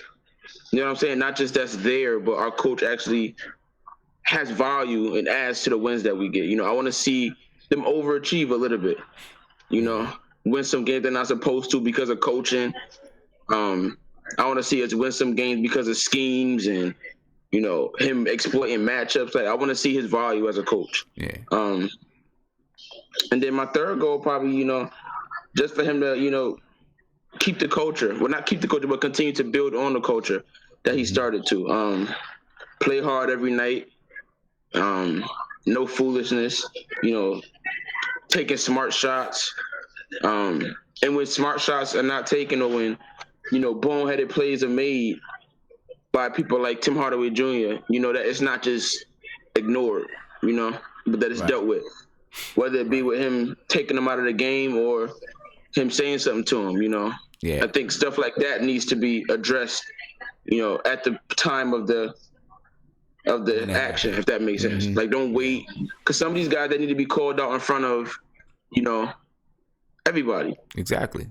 So exactly. I want to see that. I don't want to see, buddy all the time. I want to see him be the coach, especially with these young guys. I think he can be that kind of disciplinarian and, and develop the good guys. Yeah. So I want to see that. I want to see some discipline from this team. Okay. All right, cool. Let me get to this call. Good. Let me get to this call. Caller, you're on live with Nothing But Knicks. What's good with you? What's up, Sims? This is your man, Rob the Nick. Rob the Nick. What's back poppin', in the brother? building? What's up with you, man? I got a couple things. We still on Fizdale? Still on Fizdale, yep. Still on Fizdale. After your call, we're going to move to the front office. Okay, this is what I think about Fizdale. I want to know if Fizdale is going to be able to cut the cord. And what I mean by that is he's everybody's friend going in right now. Mm-hmm. He's hanging out with KP. He got the guards at the game. Mm-hmm. Now, when it comes down to when they get in that gym, and these players, he's chastising these players, and he's coming at him. They're coming at him a different way because they thought that it was all good. Now he's got to be. Now he has to be the coach. And is he going to be able to, still keep these players in line and still keep them believing, right? That his picture is what's best for the Knicks. Right. And you know what? So, I think that he already has. I really do. I think so? Yeah. I think that he's already established that he can. That I think he's already established. I'm not your friend. I'm your coach. Yeah, we're sitting here at the game together, but I'm your coach. Remember that. You know what I mean? Look, my daughter. You know what I'm saying? Me and my daughter have my wife, we all have a great relationship, right? But me and my daughter have a really good relationship. And sometimes with a kid, man, they have a hard time because, their brain is not fully developed. They have a hard time separating your parent. I'm your parent, not your peer. So she sent me, a text the other day, and she texted something to me, and she was like, okay, bet. Right? And I had to text her back and say, it's not like I don't say, okay, bet. I do. And I may even say it to her, but I don't expect her to say that back to me. Not that it's a bad word. It's just I don't feel like she should be speaking that way to me. So I had to tell her that, look, I'm not your peer. Right? I'm your father. Yeah. We're not peers. You know what I mean? So, you don't respond that way to me. I had to do the same thing to my son. One time, me and my son, we went to GameStop, right? And we were playing a game, one of the little trial games they got going on, and he called me son. And I said, put the controller down for a minute. And I looked at him, I was like, don't you ever call me son again in your life. I'm not your friend, I'm your father. Right? And he was like, oh, okay. Kind of shocked him a little bit. Then we went ahead and kept on playing. You know what I'm saying? So I think that you can do both. I think you can go out and hang out, but you can establish, who you are in that relationship. You know what I mean? I think he already has. They've been working out for weeks now, I think. You know what I mean? So I think he's probably already established who he is in regard to the relationship. But if he hasn't, you're exactly right. He's got to establish. He's got to be able to separate the lines and understand, I might like you personally, but that doesn't mean you're going to get away. I tell you to do 3 suicides and you do 2.5. I'm not letting it go. You know what I mean? So yeah, he definitely has to establish that. I agree with you. Because in the heat of battle is different. Now I can tell you this in the summertime because we're not on the floor. But in the heat of battle, you might have to reinforce that. And he has to show that because his history, in Minnesota, with the Grizzlies, him and the star player did fall out. Now, the only thing that really co-signed him to me, to put me on the radar with him, is when LeBron and Wade, they co-signed for him when they said what was wrong happened to him. I agreed. I watched it. I seen it. And I felt as though that it was wrong. Now, they loved him as a coach, but they all sons. So it's a different type of way that he had to handle them. Now, that third and fourth string guy that's down on the line, this is the type of relationship that he's going to have to build with rookies and 2-year players and 3-year players and people that may get a quick attitude. Right. Now, I think he's on untraveled waters right now. In this part, and especially being in New York. So everything is smiling in the press conference. So hopefully he can do this. But this is a concern of mine. Now, like you said, he might have this under control, but that remains to be seen until they hit the floor. Yeah, in the first and second preseason game, you may be able to see it. Yeah. Because everybody's going to listen. Everybody wants minutes. But I think that's the key thing for him as the coach for us to watch when they hit the floor. Everything is good in the summer. You eating good. Everything is good. Mm-hmm. But when you get in the games and you got the media, you got this here, that there, and the third, everybody trying to get contracts, because we got a lot of people on 1-year deals. Right. So if they feel as though, they might buck back. Right. So this is a way he has to show that he can handle that. And I think that's way more important for the culture. Because even if they don't make the team or whatever, it shows something for the next people coming in, that this is the way it has to be. Exactly. Now, he has a great, the people that's, like I said, LeBron and Wade, they co-signed for this man. They say, the guy Norris, they say he developed him. He helped Conley, but he did have a problem with Gasol. So with that being the problem now, I heard him talk about how he addressed it. He learned from that situation, which is good. So now we have to see how he does that, like with KP and all these other, like, Courtney Lee. That's a touch and go. But as far as like I look at that the Courtney Lee situation, I look at it like this here. If you talking about a shooting guard, now he got positionless basketball. Okay, we can all agree. Let's see how that works. That I understand. Defensively, okay, put position, non-position. But a shooting guard is a shooting guard. And at that position, you got Courtney Lee and you have Hardaway. Everybody else, now if you want to develop Dotson along the way, he's going to have to get up and take Courtney Lee's minutes. He's going to have to find a way to better himself with though the coach give him time to play, because Fizdale said he's going to roll out the ball and let him play. Right. So if you get bumped back, you know what I'm saying, then, development is cool. But you got to have the skill to get developed.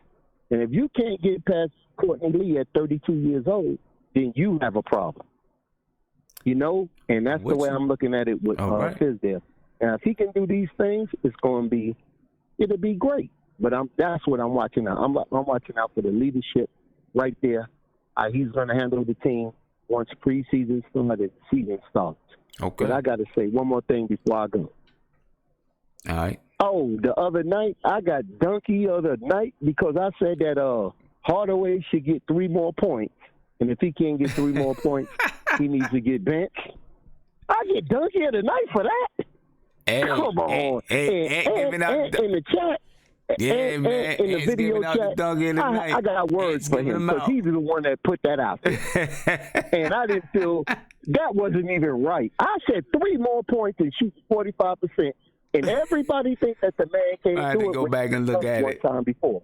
I had to go back and look at it. Hey, man.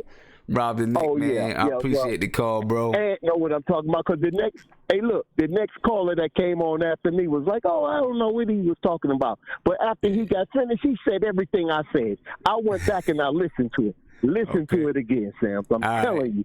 He said the same thing, but he said that he didn't know what I was talking about. Yeah. But he said the same thing. But I like I said, call, black is time. And look, You tell your man in the video chat, I'm on him. Next time I get there, right. I got to see. Got you. All right, man. Peace. All right, dog. Peace.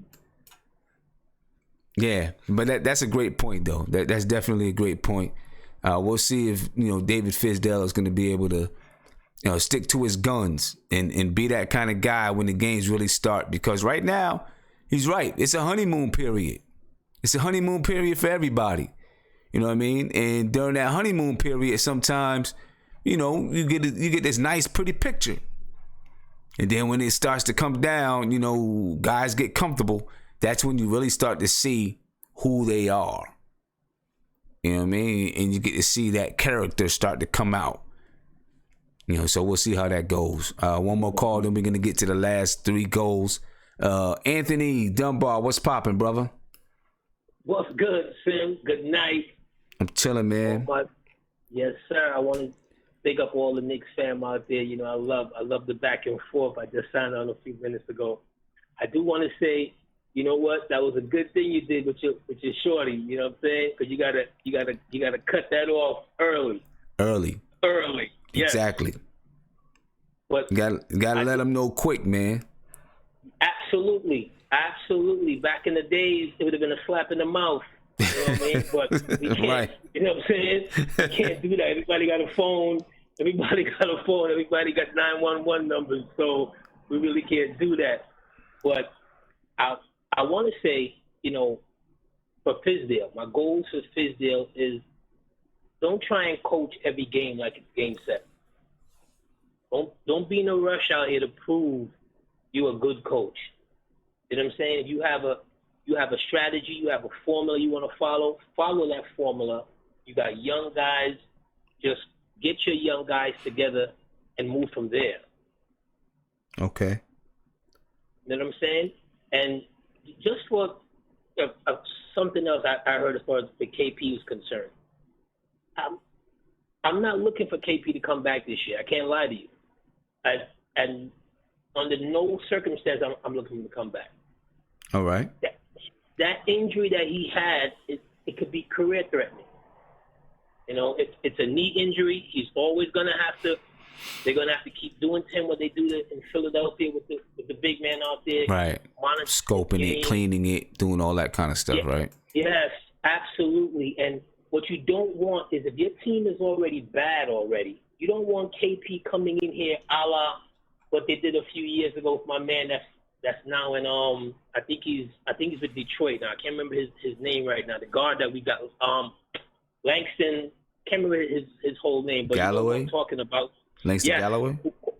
Who cost them several games that year because he was just winning games and they didn't know how to pull him back some. So I'm definitely not looking for KP to come back this year. Just come back after the year. I know money is a major issue, but come back after the year. So, but you don't think if he's healthy enough to come back and play, you don't think sitting out a whole year and a half? I mean, don't you want to see him come back and at least start to get his feet wet, back playing at that level of basketball? So then when he does come back the following year, and now maybe we're looking at doing something, you're not wondering, knowing, because part of coming back and playing with at that level of basketball is helping, you're testing your knee out. You want to make sure your knees can handle the rigor where, you don't come back, you wait until that next training camp. You've been out for a year and a half. Now your body has to get used to even playing at that level again. You don't think that last couple of months, even if it was, the last month and a half of the season, that last month and a half will just help to get his body back in understanding the rigors of the NBA, playing, not that he doesn't understand, but just get his body back used to it, back in that kind of a shape? I would say no, Sim, because one, I'm old enough to remember Bernard King sitting out 2.5 years. Mm-hmm. Okay, when no one knew about this kind of, interior cruciate, this MCL, PCL, no one knew about that. Right. And he had to do what was right for his game because the knee is still the knee. Okay, the back is still the back. Okay, that's what summer league is for. I saw Ron Artest got suspended after the Malice in the Palace. He played in summer league. You're a good player. All you're gonna have to do is dust off the rust.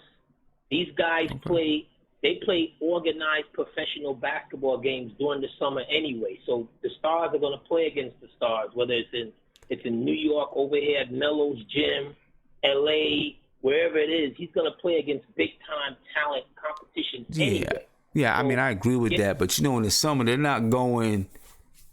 It's a different level though. They're not going 100%. You know what I mean? They're gonna let you go to the basket. They're gonna, it's not the same intensity. Well, I feel you on that, but my feeling on it is, I don't want to risk him. He was already I don't want to say brittle, but he was already a guy that was coming from Europe and getting to understand this game and building his body and building his strength and so forth. Okay? But I want to say one other thing, because I saw every night I see folks, they're killing Frank, up and down, left, right. I heard my man Sky Zoo, he absolutely chopped Frank in half. Cut him up. He smacked him. And he smacked Frank. And I want to say this. It seems like everyone on here is just looking for the best and one type player, because he can jump, because he can run fast. I can name you lists and lists of point guards who didn't have that. One of the greatest assist men this game has ever seen, Mark Jackson. Mark Jackson, I'm 46 years old. Mark Jackson couldn't beat me in a foot race in his prime. He couldn't jump worth nothing. But when it came to being heady on that floor, he wasn't a great defender neither. But when it came to leading the team, running the floor, Chauncey Billups, another one, Andre Miller, I could go down player after player, does it. Mike Connolly, another one. There's too many point guards who don't have the superior athleticism, but yet still they've been able to get the job done. Right. And too many times I'm seeing these cats that killing Frank because he's not the typical American and one type player. Like, what are we looking for? The best athlete, the best person who looks good in his Knicks uniform? Or are we looking for somebody who actually knows this game? And when you're a pass first point guard, Tim, as you already know this, everybody wants to play with you because what? You're gonna pass them the rock. Because you're gonna give them the rock. That's it, man. You're gonna give them the big guys are gonna run. Everybody's gonna move with you because you're gonna give them the rock, and you also play defense. You're not looking for the big guy to come over on top to stop the screen and roll, because you can actually stop your man from getting in the hole. Right. So he has attributes that a lot of these young guys do not have. So I don't understand the killing of a guy, because don't get me wrong, there's a lot of games where I saw him go into a hole and he didn't know whether he wanted to shoot, whether he wanted to pass. He was a little too indecisive on many occasions. That's something you can work on, because this is not. People forget he's from another country, another style of basketball. He has to learn today's style of basketball to give him a fair judgment on his skills. Right. You understand what I'm saying? I'm with you 100%, man. I'm with you 100%. We're looking at guys because they can go between the legs and they're fast and they're this and they're that. That doesn't make them good point guards. Right. Right. You know that just makes them a player. Don't make them a point guard. I know you got others on the line, so I don't want to hold it up. I just want to just throw my little 2 cents in there. And, all right. So peace. Good night, my brother. Have a good week. All right. Have a good week, bro. Peace. All right. All right. Very good take. Very good take. Sky Zoo, he really came at Frank, man. And if you haven't seen it, go check that last episode. He came at Frank pretty hard, but people in the chat defended Frank. You know what I'm saying? But he came at Frank pretty hard. Now I did see, on Twitter, he did do, he responded to someone talking about it. He said, look, he hopes he hopes that Frank proves him wrong and he'll be man enough to admit it. So, you know, when Frank comes out and is killing this year, we're gonna have him back on the show. You know what I mean? I'm pretty sure he'll be like, okay, I'm with you. Pretty sure he will. So you see in the chat, the Prince joined us at the last minute again. You know what I mean? But it's all good. So I'm gonna see what's up with Prince. Prince, what's poppin' with you, brother? Exactly. That's just, I mean, I don't think you can hear me. Hey, Prince, what's good, man? Hey, what's up, Sim? What's poppin' with you, bro? How you doing? Sorry about that, man. I'm doing all right, man. You know, I'm late to the chat. Got to put the kids to bed and make sure the house straight. You know, salute the chat. I've been paying attention, Yeah, because you heard what he said, right? He said, make sure the house straight, because if not, then the wife ain't letting them get on the chat. Hey, you know what I'm saying? I gotta make sure the house straight. Kids in bed. I feel you, man. All day. That's what it is, you know. Yeah. But yeah, man. I you know, honestly, I was listening in, and I think I'm riding with a lot of your points that you was speaking on Fizdale. I like what Ant was talking about earlier too. I would really like to just, you know, I'ma grade him not on wins and losses, but more like Ant was saying, on player development. I want to see our guys take steps and leaps and bounds. I want to see us as a team, like he was saying, you know, in those close games when we can win them with coaching or scheming. I want him to implement that and make our boys go out there and produce it. And if we can do that, that's what I'm gonna be like.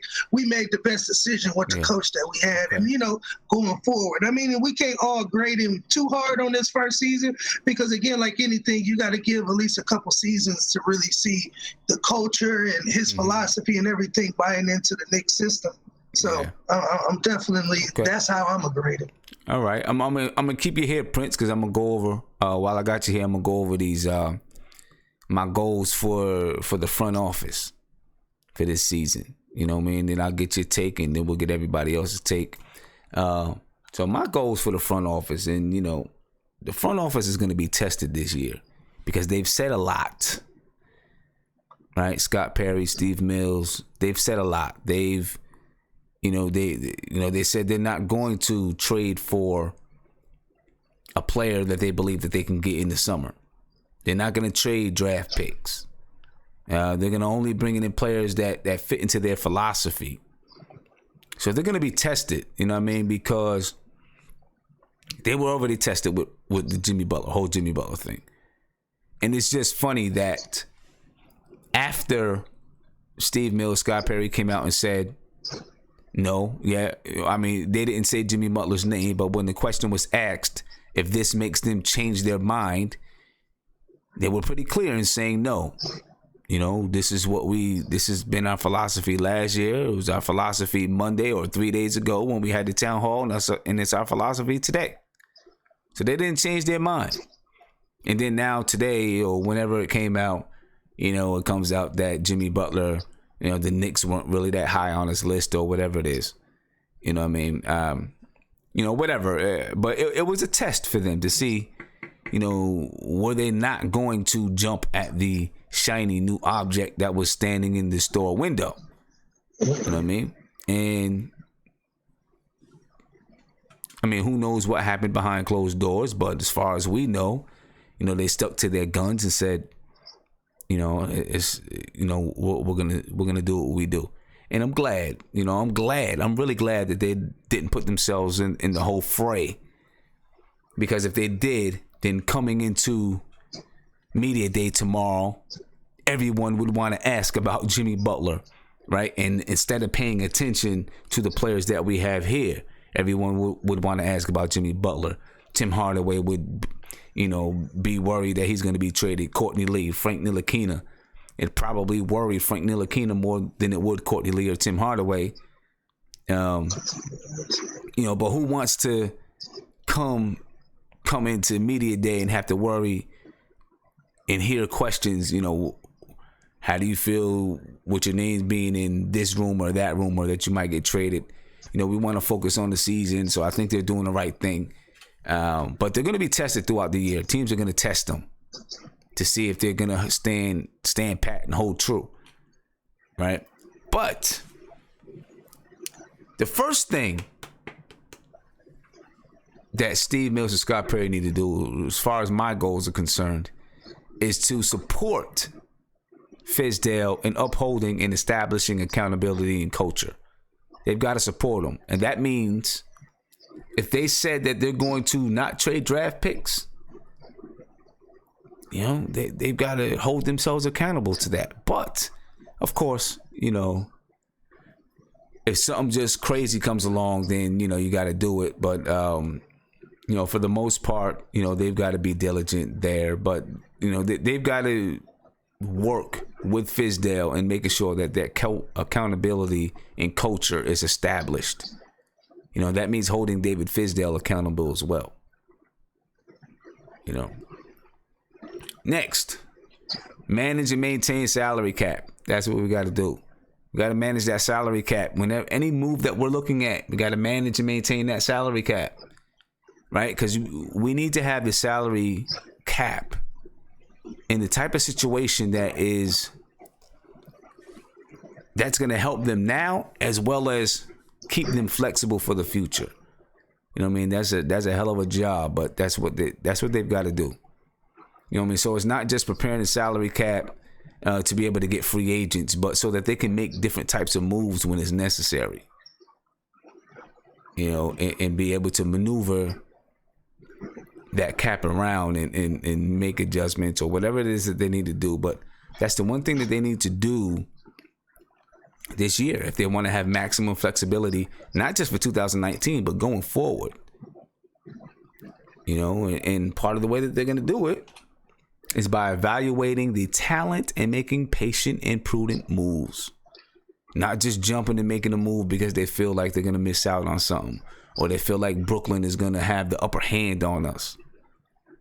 You know, everything needs to be patient and prudent, thought out. Evaluate your talent, the talent that you have on the team, the talent that's coming in. You know, and not just evaluating them as far as how good they can play on the floor, but what kind of character do they have? Does this style of play fit into our philosophy? You know, that's what I believe they need to do. So I got a question here that I want to answer from Dimitri. It says, Sim, what have Mills and Perry ever done to warrant so much faith? What are you seeing from them that makes you optimistic, assuming you are? Very, very good question. They've been together, 14 months, I think it is, something like that. And what I've seen that makes me optimistic is that, listen, they could have come in and did something crazy and said, okay, you know what, we still got Melo. We're going to try to appease Melo. Well, Mills was already here. Scott Perry could have came in and said this. We're going to try to appease Melo and continue to try to put players around him until his contract is up. They didn't do that. Scott Perry said, you know what? It's time, it's time to move forward. Because Melo would have been willing to stay. He said, it's time to move forward. Let's start over new. So they got rid of that. He was the face of the old philosophy, the old culture, the old style. Got rid of it and did a pretty good deal. You know what I'm saying? Brought back Enes Kanter, Doug McDermott, who we traded for Emmanuel Mudiay, a second-round draft pick. I think we got a pretty good deal for Carmelo Anthony. Right? Looking at things that, you look at the draft, you look at the way that they drafted this year, Kevin Knox, Mitchell Robinson, Alonzo Trier, hopefully will, maybe turn out to be a good player. That's evidence of scouting, research, and then of course their belief in how they can develop players. I'm looking at the whole, okay, they hired David Fizdale, right? People, they exhausted so many people during that search that is just, people were getting tired. People were like, will you just go ahead and hire someone already? But they wanted to make sure that they really checked off boxes of characteristics that they were looking for. Now, if you ever get a chance, you go to check out the X's and O's podcast with Tommy D. And I did about a 30-minute podcast that talked about culture and how you develop a culture. And one of the steps in developing that culture was when you have a strategic plan together, you bring in a guy that's going to lead that plan and implement that plan, which is David Fizdale, right? But before you hire David Fizdale, you say, okay, here's my plan. Now, what kind of skills do I need from a coach or whoever's going to implement that plan? What kind of skills do I need from that person? And you write down those skills. And then you go out and you find the person that fits those skills. And I feel like that's what they did with David Fizdale. And the reason why I feel like that is because David Fizdale said when they went to hire the assistant coaches, they didn't just hire based on friendships or this or that. They sat down and said, what is our plan? What are we trying to do? What is our philosophy? And what skills do we need to implement this plan and to see our vision come to fruition? So they wrote down the skill sets of what and characteristics that they need in coaches. Then they went out and they found coaches that fit those skills and those characteristics, right? It's that kind of methodology that I believe leads to success. And that's why I'm optimistic about what they're doing, because it sounds like from hearing them in interviews and hearing them talking that they're taking these type of steps when it comes to building a culture. You know what I'm saying? And into making smart, prudent moves, because I feel like they actually have a philosophy, a way of thinking that's going across the entire basketball operations of the New York Knicks. So everyone is thinking in this way. You hear them talk about how player development is going from Scott Perry all the way down to, the janitor. Everyone has a small role into it, which means everyone is thinking on the same plane. So everyone is moving forward in the same direction together. That's what makes me believe in them. And I just see it from things that I hear, from what I've seen so far. That's what makes me believe in them. So good, very good question. Thank you. And but those are my goals for Scott Perry, for the front office. Support Fizdale in establishing accountability and culture, manage and maintain a salary cap, evaluate talent, and be patient and prudent when it comes to moves. That's what I would like to see from our front office. All right. So I want to find out from you guys. And Guillermo, I'm going to come to you, then Nate, then I'm going to come to Viv. All right. What do you want to see from the I think Jimmy Butler's going. Clippers? What's up, Nate? Guillermo. Guillermo, what do you want to see from the front office?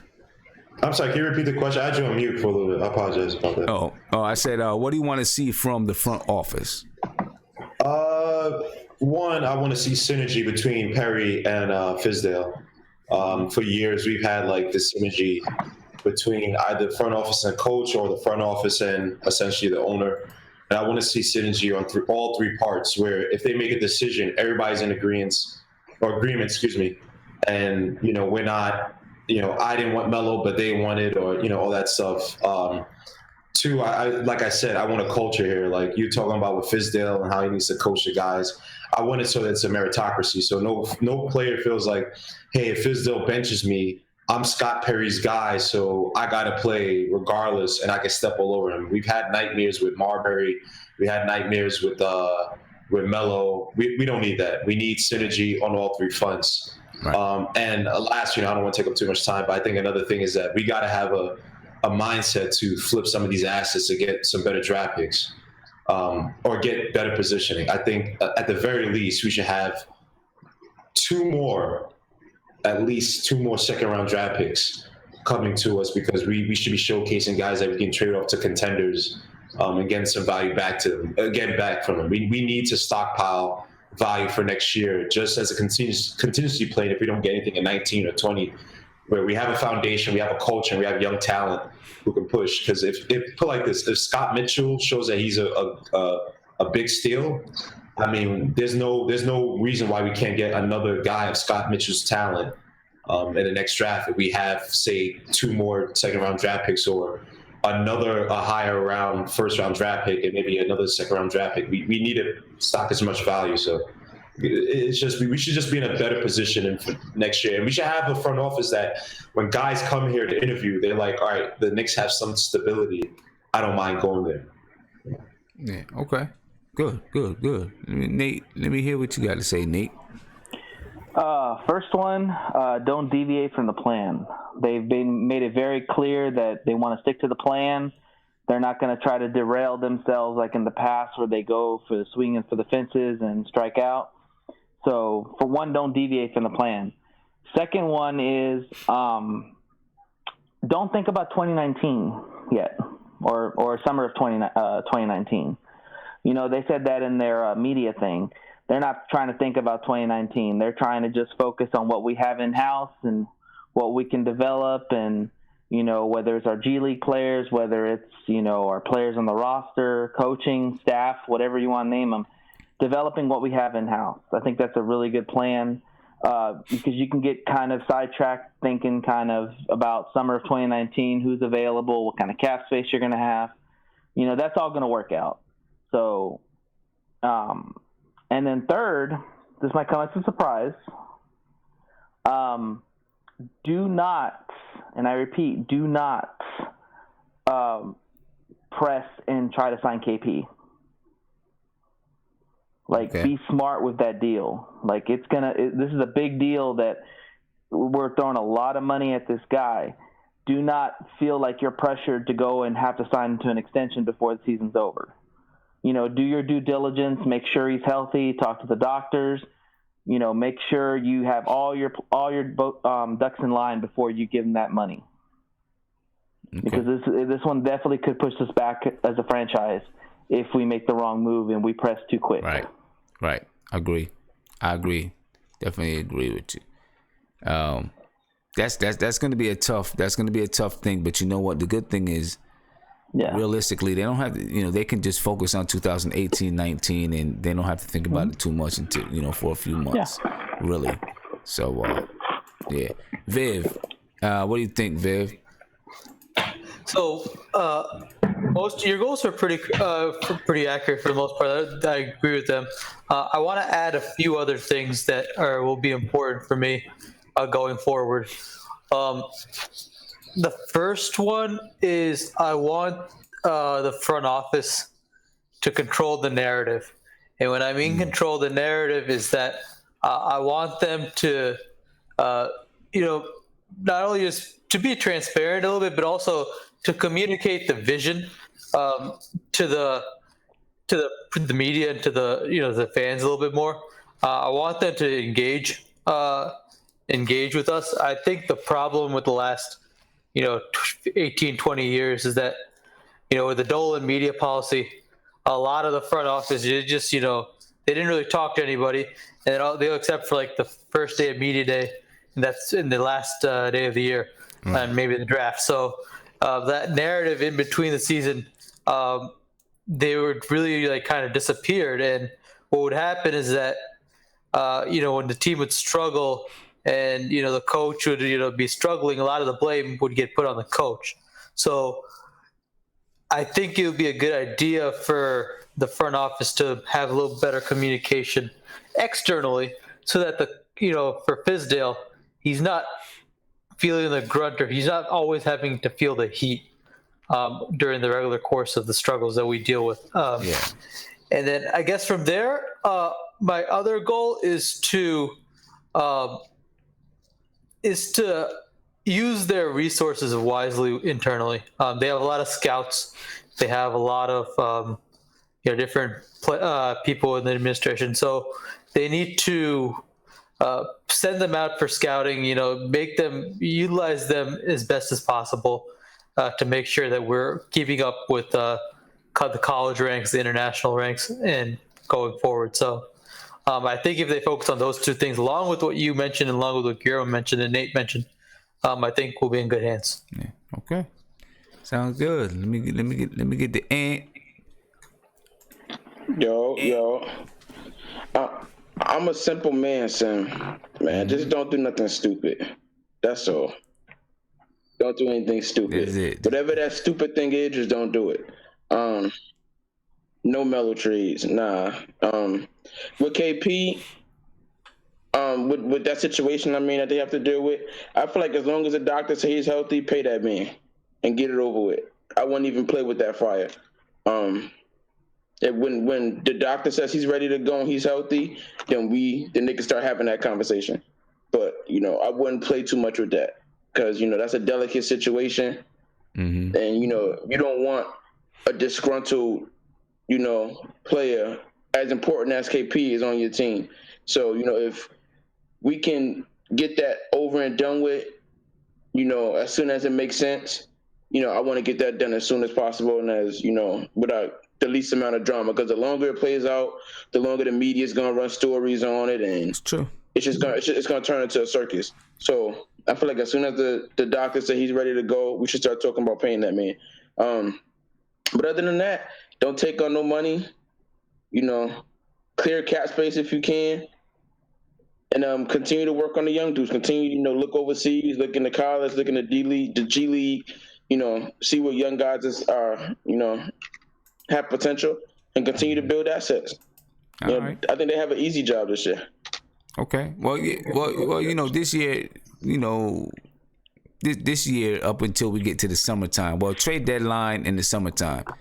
Those phone calls behind the scenes that we don't hear. That's where, they got to be able to. It's gonna test their resolve. You know what I mean? Mm. And let me get to this call. Caller, you on Live Enough About Knicks? What's popping? What's going on, Sammy? It's Ryan from the Bronx. I'm chilling, man. How are you? I'm good. How you feeling? I'm good. Feel pretty good, man. That's good. I've been listening to your show, and I love how you laid out those 3 goals as as key things that we need to do going forward to ensure our success as a franchise. And I just want to say, I love how you put establishing accountability and culture first, because you have to start out with that. You have to let players know that if you do the right thing, then you're gonna be on the floor. But right, if you're not doing the right thing, then you're just not going to be on the floor. It doesn't matter who it is, and at the same time you're establishing a culture, just like you said. So I do agree with you on managing and maintaining the cap, because part of the reason why we're in a little predicament is because of our past decisions, especially like the last 2 years, I would say. Mm-hmm. So I just want to say that's something very key. And, obviously evaluating talent and not making prudent moves, I think those things are very important, because, these are things that have hindered us in the past, as far as not necessarily evaluating talent, but more on a prudent move. Yeah.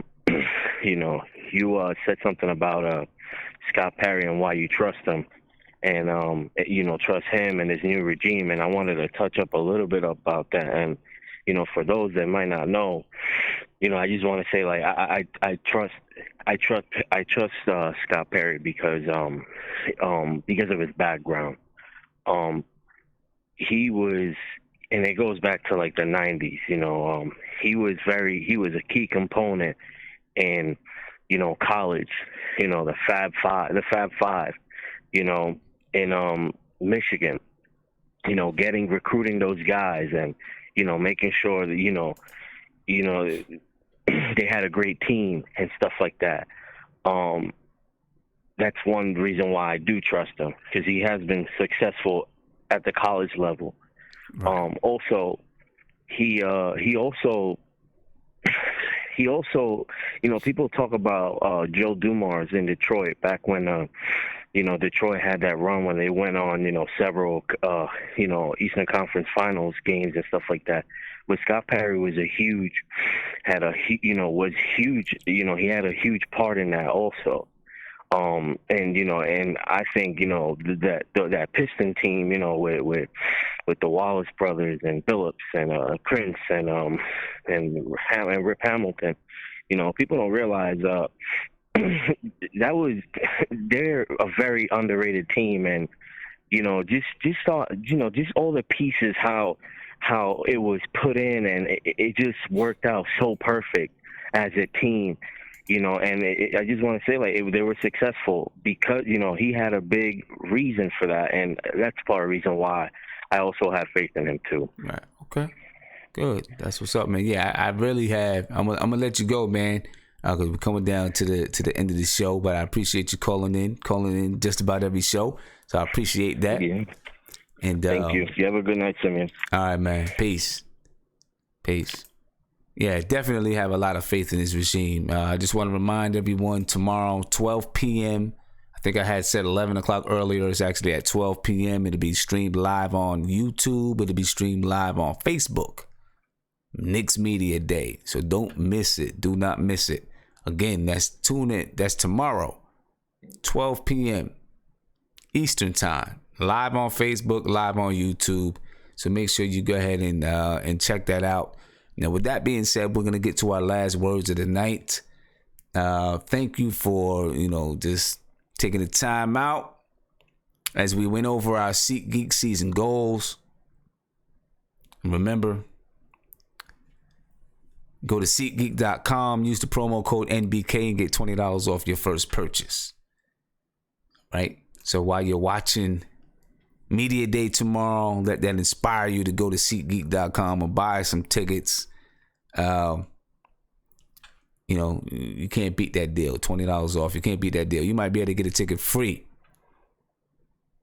You can't beat that. So let me get to this last caller, then we're gonna get to the last words of the night. Caller, you're on live with Nothing But Knicks. What's poppin'? Hey, Sonny. Hey, what's going on? How you doing? I'm good. How are you? My name is Robert. What's your name? I was calling about what your boy was saying about Porzingis just giving the money and whatnot. I feel that you have to wait and see what he sees. Let him play for the last 2 months and let him play to see if he's still playing up the part, because we don't want to give him the money and then it be another bad contract. I feel you. I feel you. So you want to see him play first. You want to make sure he still got it. Yeah. We want to make sure he still has it. Because we don't want to go into next year, give him the money, then we go into next year, and he's not playing up to par. Right. We want to know that he's playing up to par before we give him that money. Right. You know what I'm saying? Okay. And I believe that they doing what they did. The last bad contract that they did was Tim Hardaway Jr. And he wasn't. I don't believe he's worth that the money that they gave him. But we here now. You know what I'm saying? Let's develop our young players. But let's see. If we don't got to play the whole year, but the last 2 months we should play Porzingis to make sure. Just to make sure. That's all that I would like before we give him that money. All right, and listen, I'm kind of with you. I want to see him play before I write that check.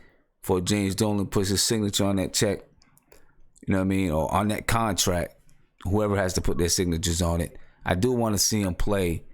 Make sure. I mean, I'd be scared. I'm scared to have to deal with a Derrick Rose type of situation or an Amari Stoudemire type of situation. Although, even though you might see him play for 3 months and then it still happens, you know what I mean? But at least you've seen him and you got good faith behind it. It's a tough situation for both parties, for sure. You know what I mean? But hey, man, I appreciate the call. I'm gonna head off, man, because it's getting late, and so we're gonna get these last words in. All right. All right. I appreciate it, brother. Night. You too. I'll keep listening on Tuesday. All right. Yeah, Tuesday's going to be it's going to be a big night, man. We got the roundtable Tuesday night. We got a lot of guests going to be here, so it's going to be fun. Okay. All right. Peace. Gee. Yeah, remember that. Tuesday night, folks, 10:30 p.m. We're going to have Knicks Film School. We got Jonathan Macri, Knicks Fan TV, Nick of Time Show, Hard Knicks Life. Who else? CK2K. We got fellas that's normally in the chat that's going to be there. So it's going to be a pretty good show Tuesday night, 10:30. Make sure you join us, please. You know, it's a way to kick off the season. You know what I mean? It's going to be a Knicks fans roundtable. And we'll leave room for you guys to video chat in and talk to us a little bit. But make sure you jump in and join us. All right. So with that being said, we're gonna get down to our last words of the night. All right. We're gonna find out. You know, hopefully our chat is ready. We're gonna get to these last words. Let these guys, spill the beans about whatever they're thinking about. You know, and go on for there. Let me see who I'm gonna start. I'm gonna start with Nate. Nate, I'm gonna start with you, bro. I'm gonna start with you, Nate. You gotta let me go last sometime, man. Huh? I'm always the first one. All right. Next Thursday, I'm gonna let you go last. I appreciate that. All right, I'm gonna let you go last. I can't say Tuesday because we got the round table, so who knows what's gonna be what. It's all good. All right, I'm gonna let you go last. I'm gonna let you go last. I thought, I figured you had a whole lot of riches tonight with the Pistons. I mean, with the Lions winning. So I'm glad you said that. Shout out to the chat. Shout out to Sim. Shout out to my Lions on the first victory of the year. Very happy about that. Yeah, whatever. Whatever. Y'all haters. Anyways, a lot of good stuff. A lot of good stuff was said today. I'm anxious to see what this media day, what the players are going to say.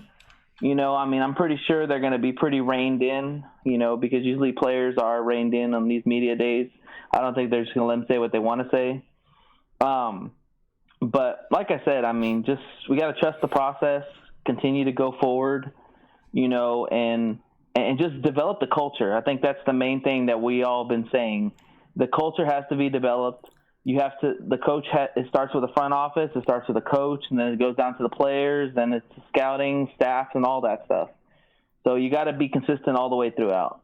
And I think that this regime has that ability to do that. I'm listening to them in the interviews and medias and all that. They seem like they're all on the same page. Yeah. So I'm very hopeful and anxious for this season to start. Okay. That's it. All right, man. All right, Nate. See you Tuesday. I'll see you Tuesday night. Later, y'all. Peace. Later. All right, let me see. Viv, I'm coming to you, Viv. So my last words, again, looking forward to tomorrow. Today technically. Look, the Fizz and Perry, I don't think they're going to tell us much new. Outside of, I guess, whatever happens to Noah, which should happen probably tomorrow or Tuesday. I don't think they'll provide any other new information. I'm curious to see how the players look. Although I think we kind of saw workout videos of a lot of these players over the course of the summer. So whatever you see shouldn't be much of a surprise.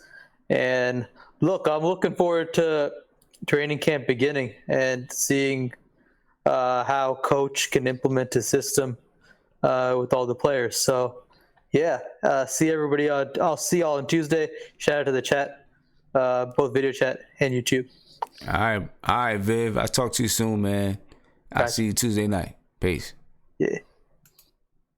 All right, let's see who we got. Guillermo. Happy to see Noah about to leave. Just get rid of the fat, or the cancer, whatever you want to call him. Good luck to him. It'll be interesting to see how the Knicks progress, man. I'm really looking forward to Fizdale improving these guys on a player development level. Quick comments, my last comment on what you said about the how he treats the players. I think we got to go with the meritocracy, right? I think you got to give the young guys, I think I get everybody free reign to find their game, right? You can't punish them if they're shooting in the right spots and it's not hitting yet. You know, you got to give guys confidence. And I forgot who said it. It was Gilbert Arenas. He said it. He was like, you know, we could tell who the scared guys were, right? You could tell the guy who was limited by his coach, right? They were guys like Steph Curry. He goes out, he's shooting crazy threes or whatever because his confidence was so high because his coach doesn't have the reins in versus other guys. Like if they miss a shot, the coach pulls them out. So they always going to play scared. And we don't need that with this team, right? But put it this way, if you come in and you're taking bad shots, ill-advised shots, you got to come out. You got to sit out. You got to lose minutes. You know, you got to do the Greg Popovich way. And I think we should do the same thing even when KP comes back because KP got to prove that he's healthy. And like you said, he got to prove that he's becoming a student of the game, blah, blah, blah, blah, blah, if he wants to get that big contract. So I'm very interested. I'm excited. As they say I'm pessimistic, but I'm actually optimistic to see what Fizdale does with these guys, you know, because if you can develop these guys, man, we're going to have a lot of trade pieces to get rid of, and we're going to have a lot of pieces for the future to build off of. So see you guys on Tuesday, man. Shout out to the chat. Shout out to this room right here, man. Peace to you guys, and see you Tuesday. Peace. All right, Guillermo. See you Tuesday, man. Peace. Peace. All right, Prince. I'm on you, bro. What's going on, Sim? I truly believe, you know, as the term is, you know, I believe Fizz, he lives, you know, what he raps about. I believe he's going to hold these boys accountable. I believe he's going to make them earn everything that, you know, that they work for. Looking forward, I believe that we can trust into this front office because I trust Scott Perry. You know, I really do. Just because of his decisions before he got here, you know, watching what he did out there in Sacramento, watching what he did in Orlando, and knowing, you know, what he was around in Detroit. So I really got a lot of faith in him. Black Wall Street, you know, that's what I call him, Black Wall Street. I got a lot of faith in him. So, hey, going forward, you know, looking forward to tomorrow. Like I said, I'm like a little kid in the candy store. Yeah, I wish I could sneak in the media day. I want to be in there, too. Man, you know what I'm saying? So, Sim, man, sneak in there, man. Hey, you know, man. the chat will bail you out, man. We'll bail you out, man. I don't know about, I'm not sure about that, man. Hey man, but you know, salute, man. See y'all you know, definitely on Tuesday. I'll be on if you know what I'm saying, if I can get in. Sim, I appreciate it. I try to be on early and stuff and have everything good to go, you know, sound and everything. But hey man, appreciate y'all. Keep doing your thing, Sim, man. Shout out. All right. Later, man. Have a good one. Peace. Peace. All right. It's on you, Ant. What's up, Sam? Shout out to the chat. I'm excited for tomorrow, man. It's a new day in New York. The Renaissance is here, Sam. And, you know, we had some great callers tonight. Yeah. So, but I saw something early on, and, like, it was just, it bothered me, but it reminded me of, like, how new, like the new place we're in. Like, when they were like, Jimmy Butler is not as high in the Knicks because he wants to win now. And I was like, bro, we don't want you like that anyway. Right. Like, we're not desperate anymore. You know what I'm saying? We have a future with or without the big name, you know? So, you know, I feel like it's a new day. I feel like tomorrow, you know, seeing all the young guys up there, you know, they all got something to prove. I hope we can see the hunger, you know, from Fizdale, from the young dude. I'm ready to go. I hope they're ready to go. You know, but I feel like, you know, it's going to be a good year. I think it's going to be a good year. And I think we're going to have a lot to be excited for. And so my donkey of the day is Jimmy Butler. All right. We don't want you anyway. There you go, so, man. Go wherever you want to go, man. We ain't thirsty. Yeah. We got what we need, and we on the right track.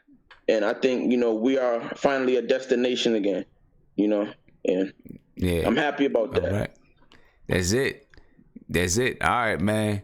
I'll definitely catch you on Tuesday night. Definitely. All right. Have a good one, man. Have a good start of your week. Good. All right, peace. All right. Down to the end of the show. Thank you guys for staying with me, sticking with me, man. It's 1:06 in the morning, so I thank you guys for staying on. Make sure you have a good start to your week. Sunday night, work starts tomorrow. You know, have a good start to your week. To end it off, man, I just want to reinforce not reinforce, but restate my position on accountability and culture. I think it's going to be the most important thing. And Fizdale, Scott Perry, them guys, they've said it time and time again that,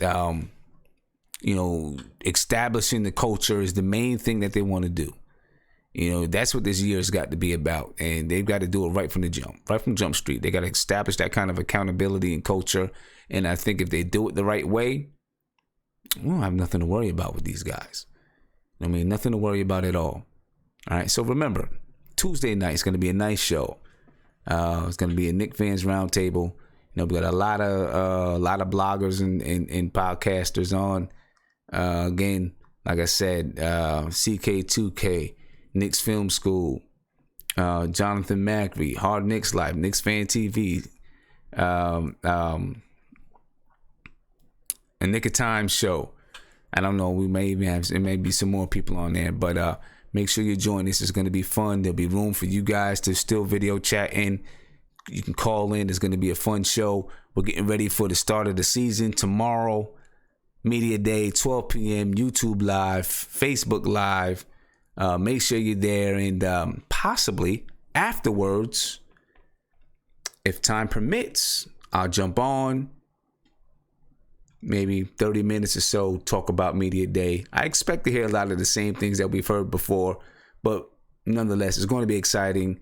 I did try to get the Media Day today, but it wasn't to be this year. Maybe we'll get back there next year. But I'll catch you guys, if not tomorrow, Tuesday night, definitely. Remember, if you want to go to DC, the link is in the chat. Get your tickets. I'll talk to y'all real soon. Peace. Have a great start to your week, man.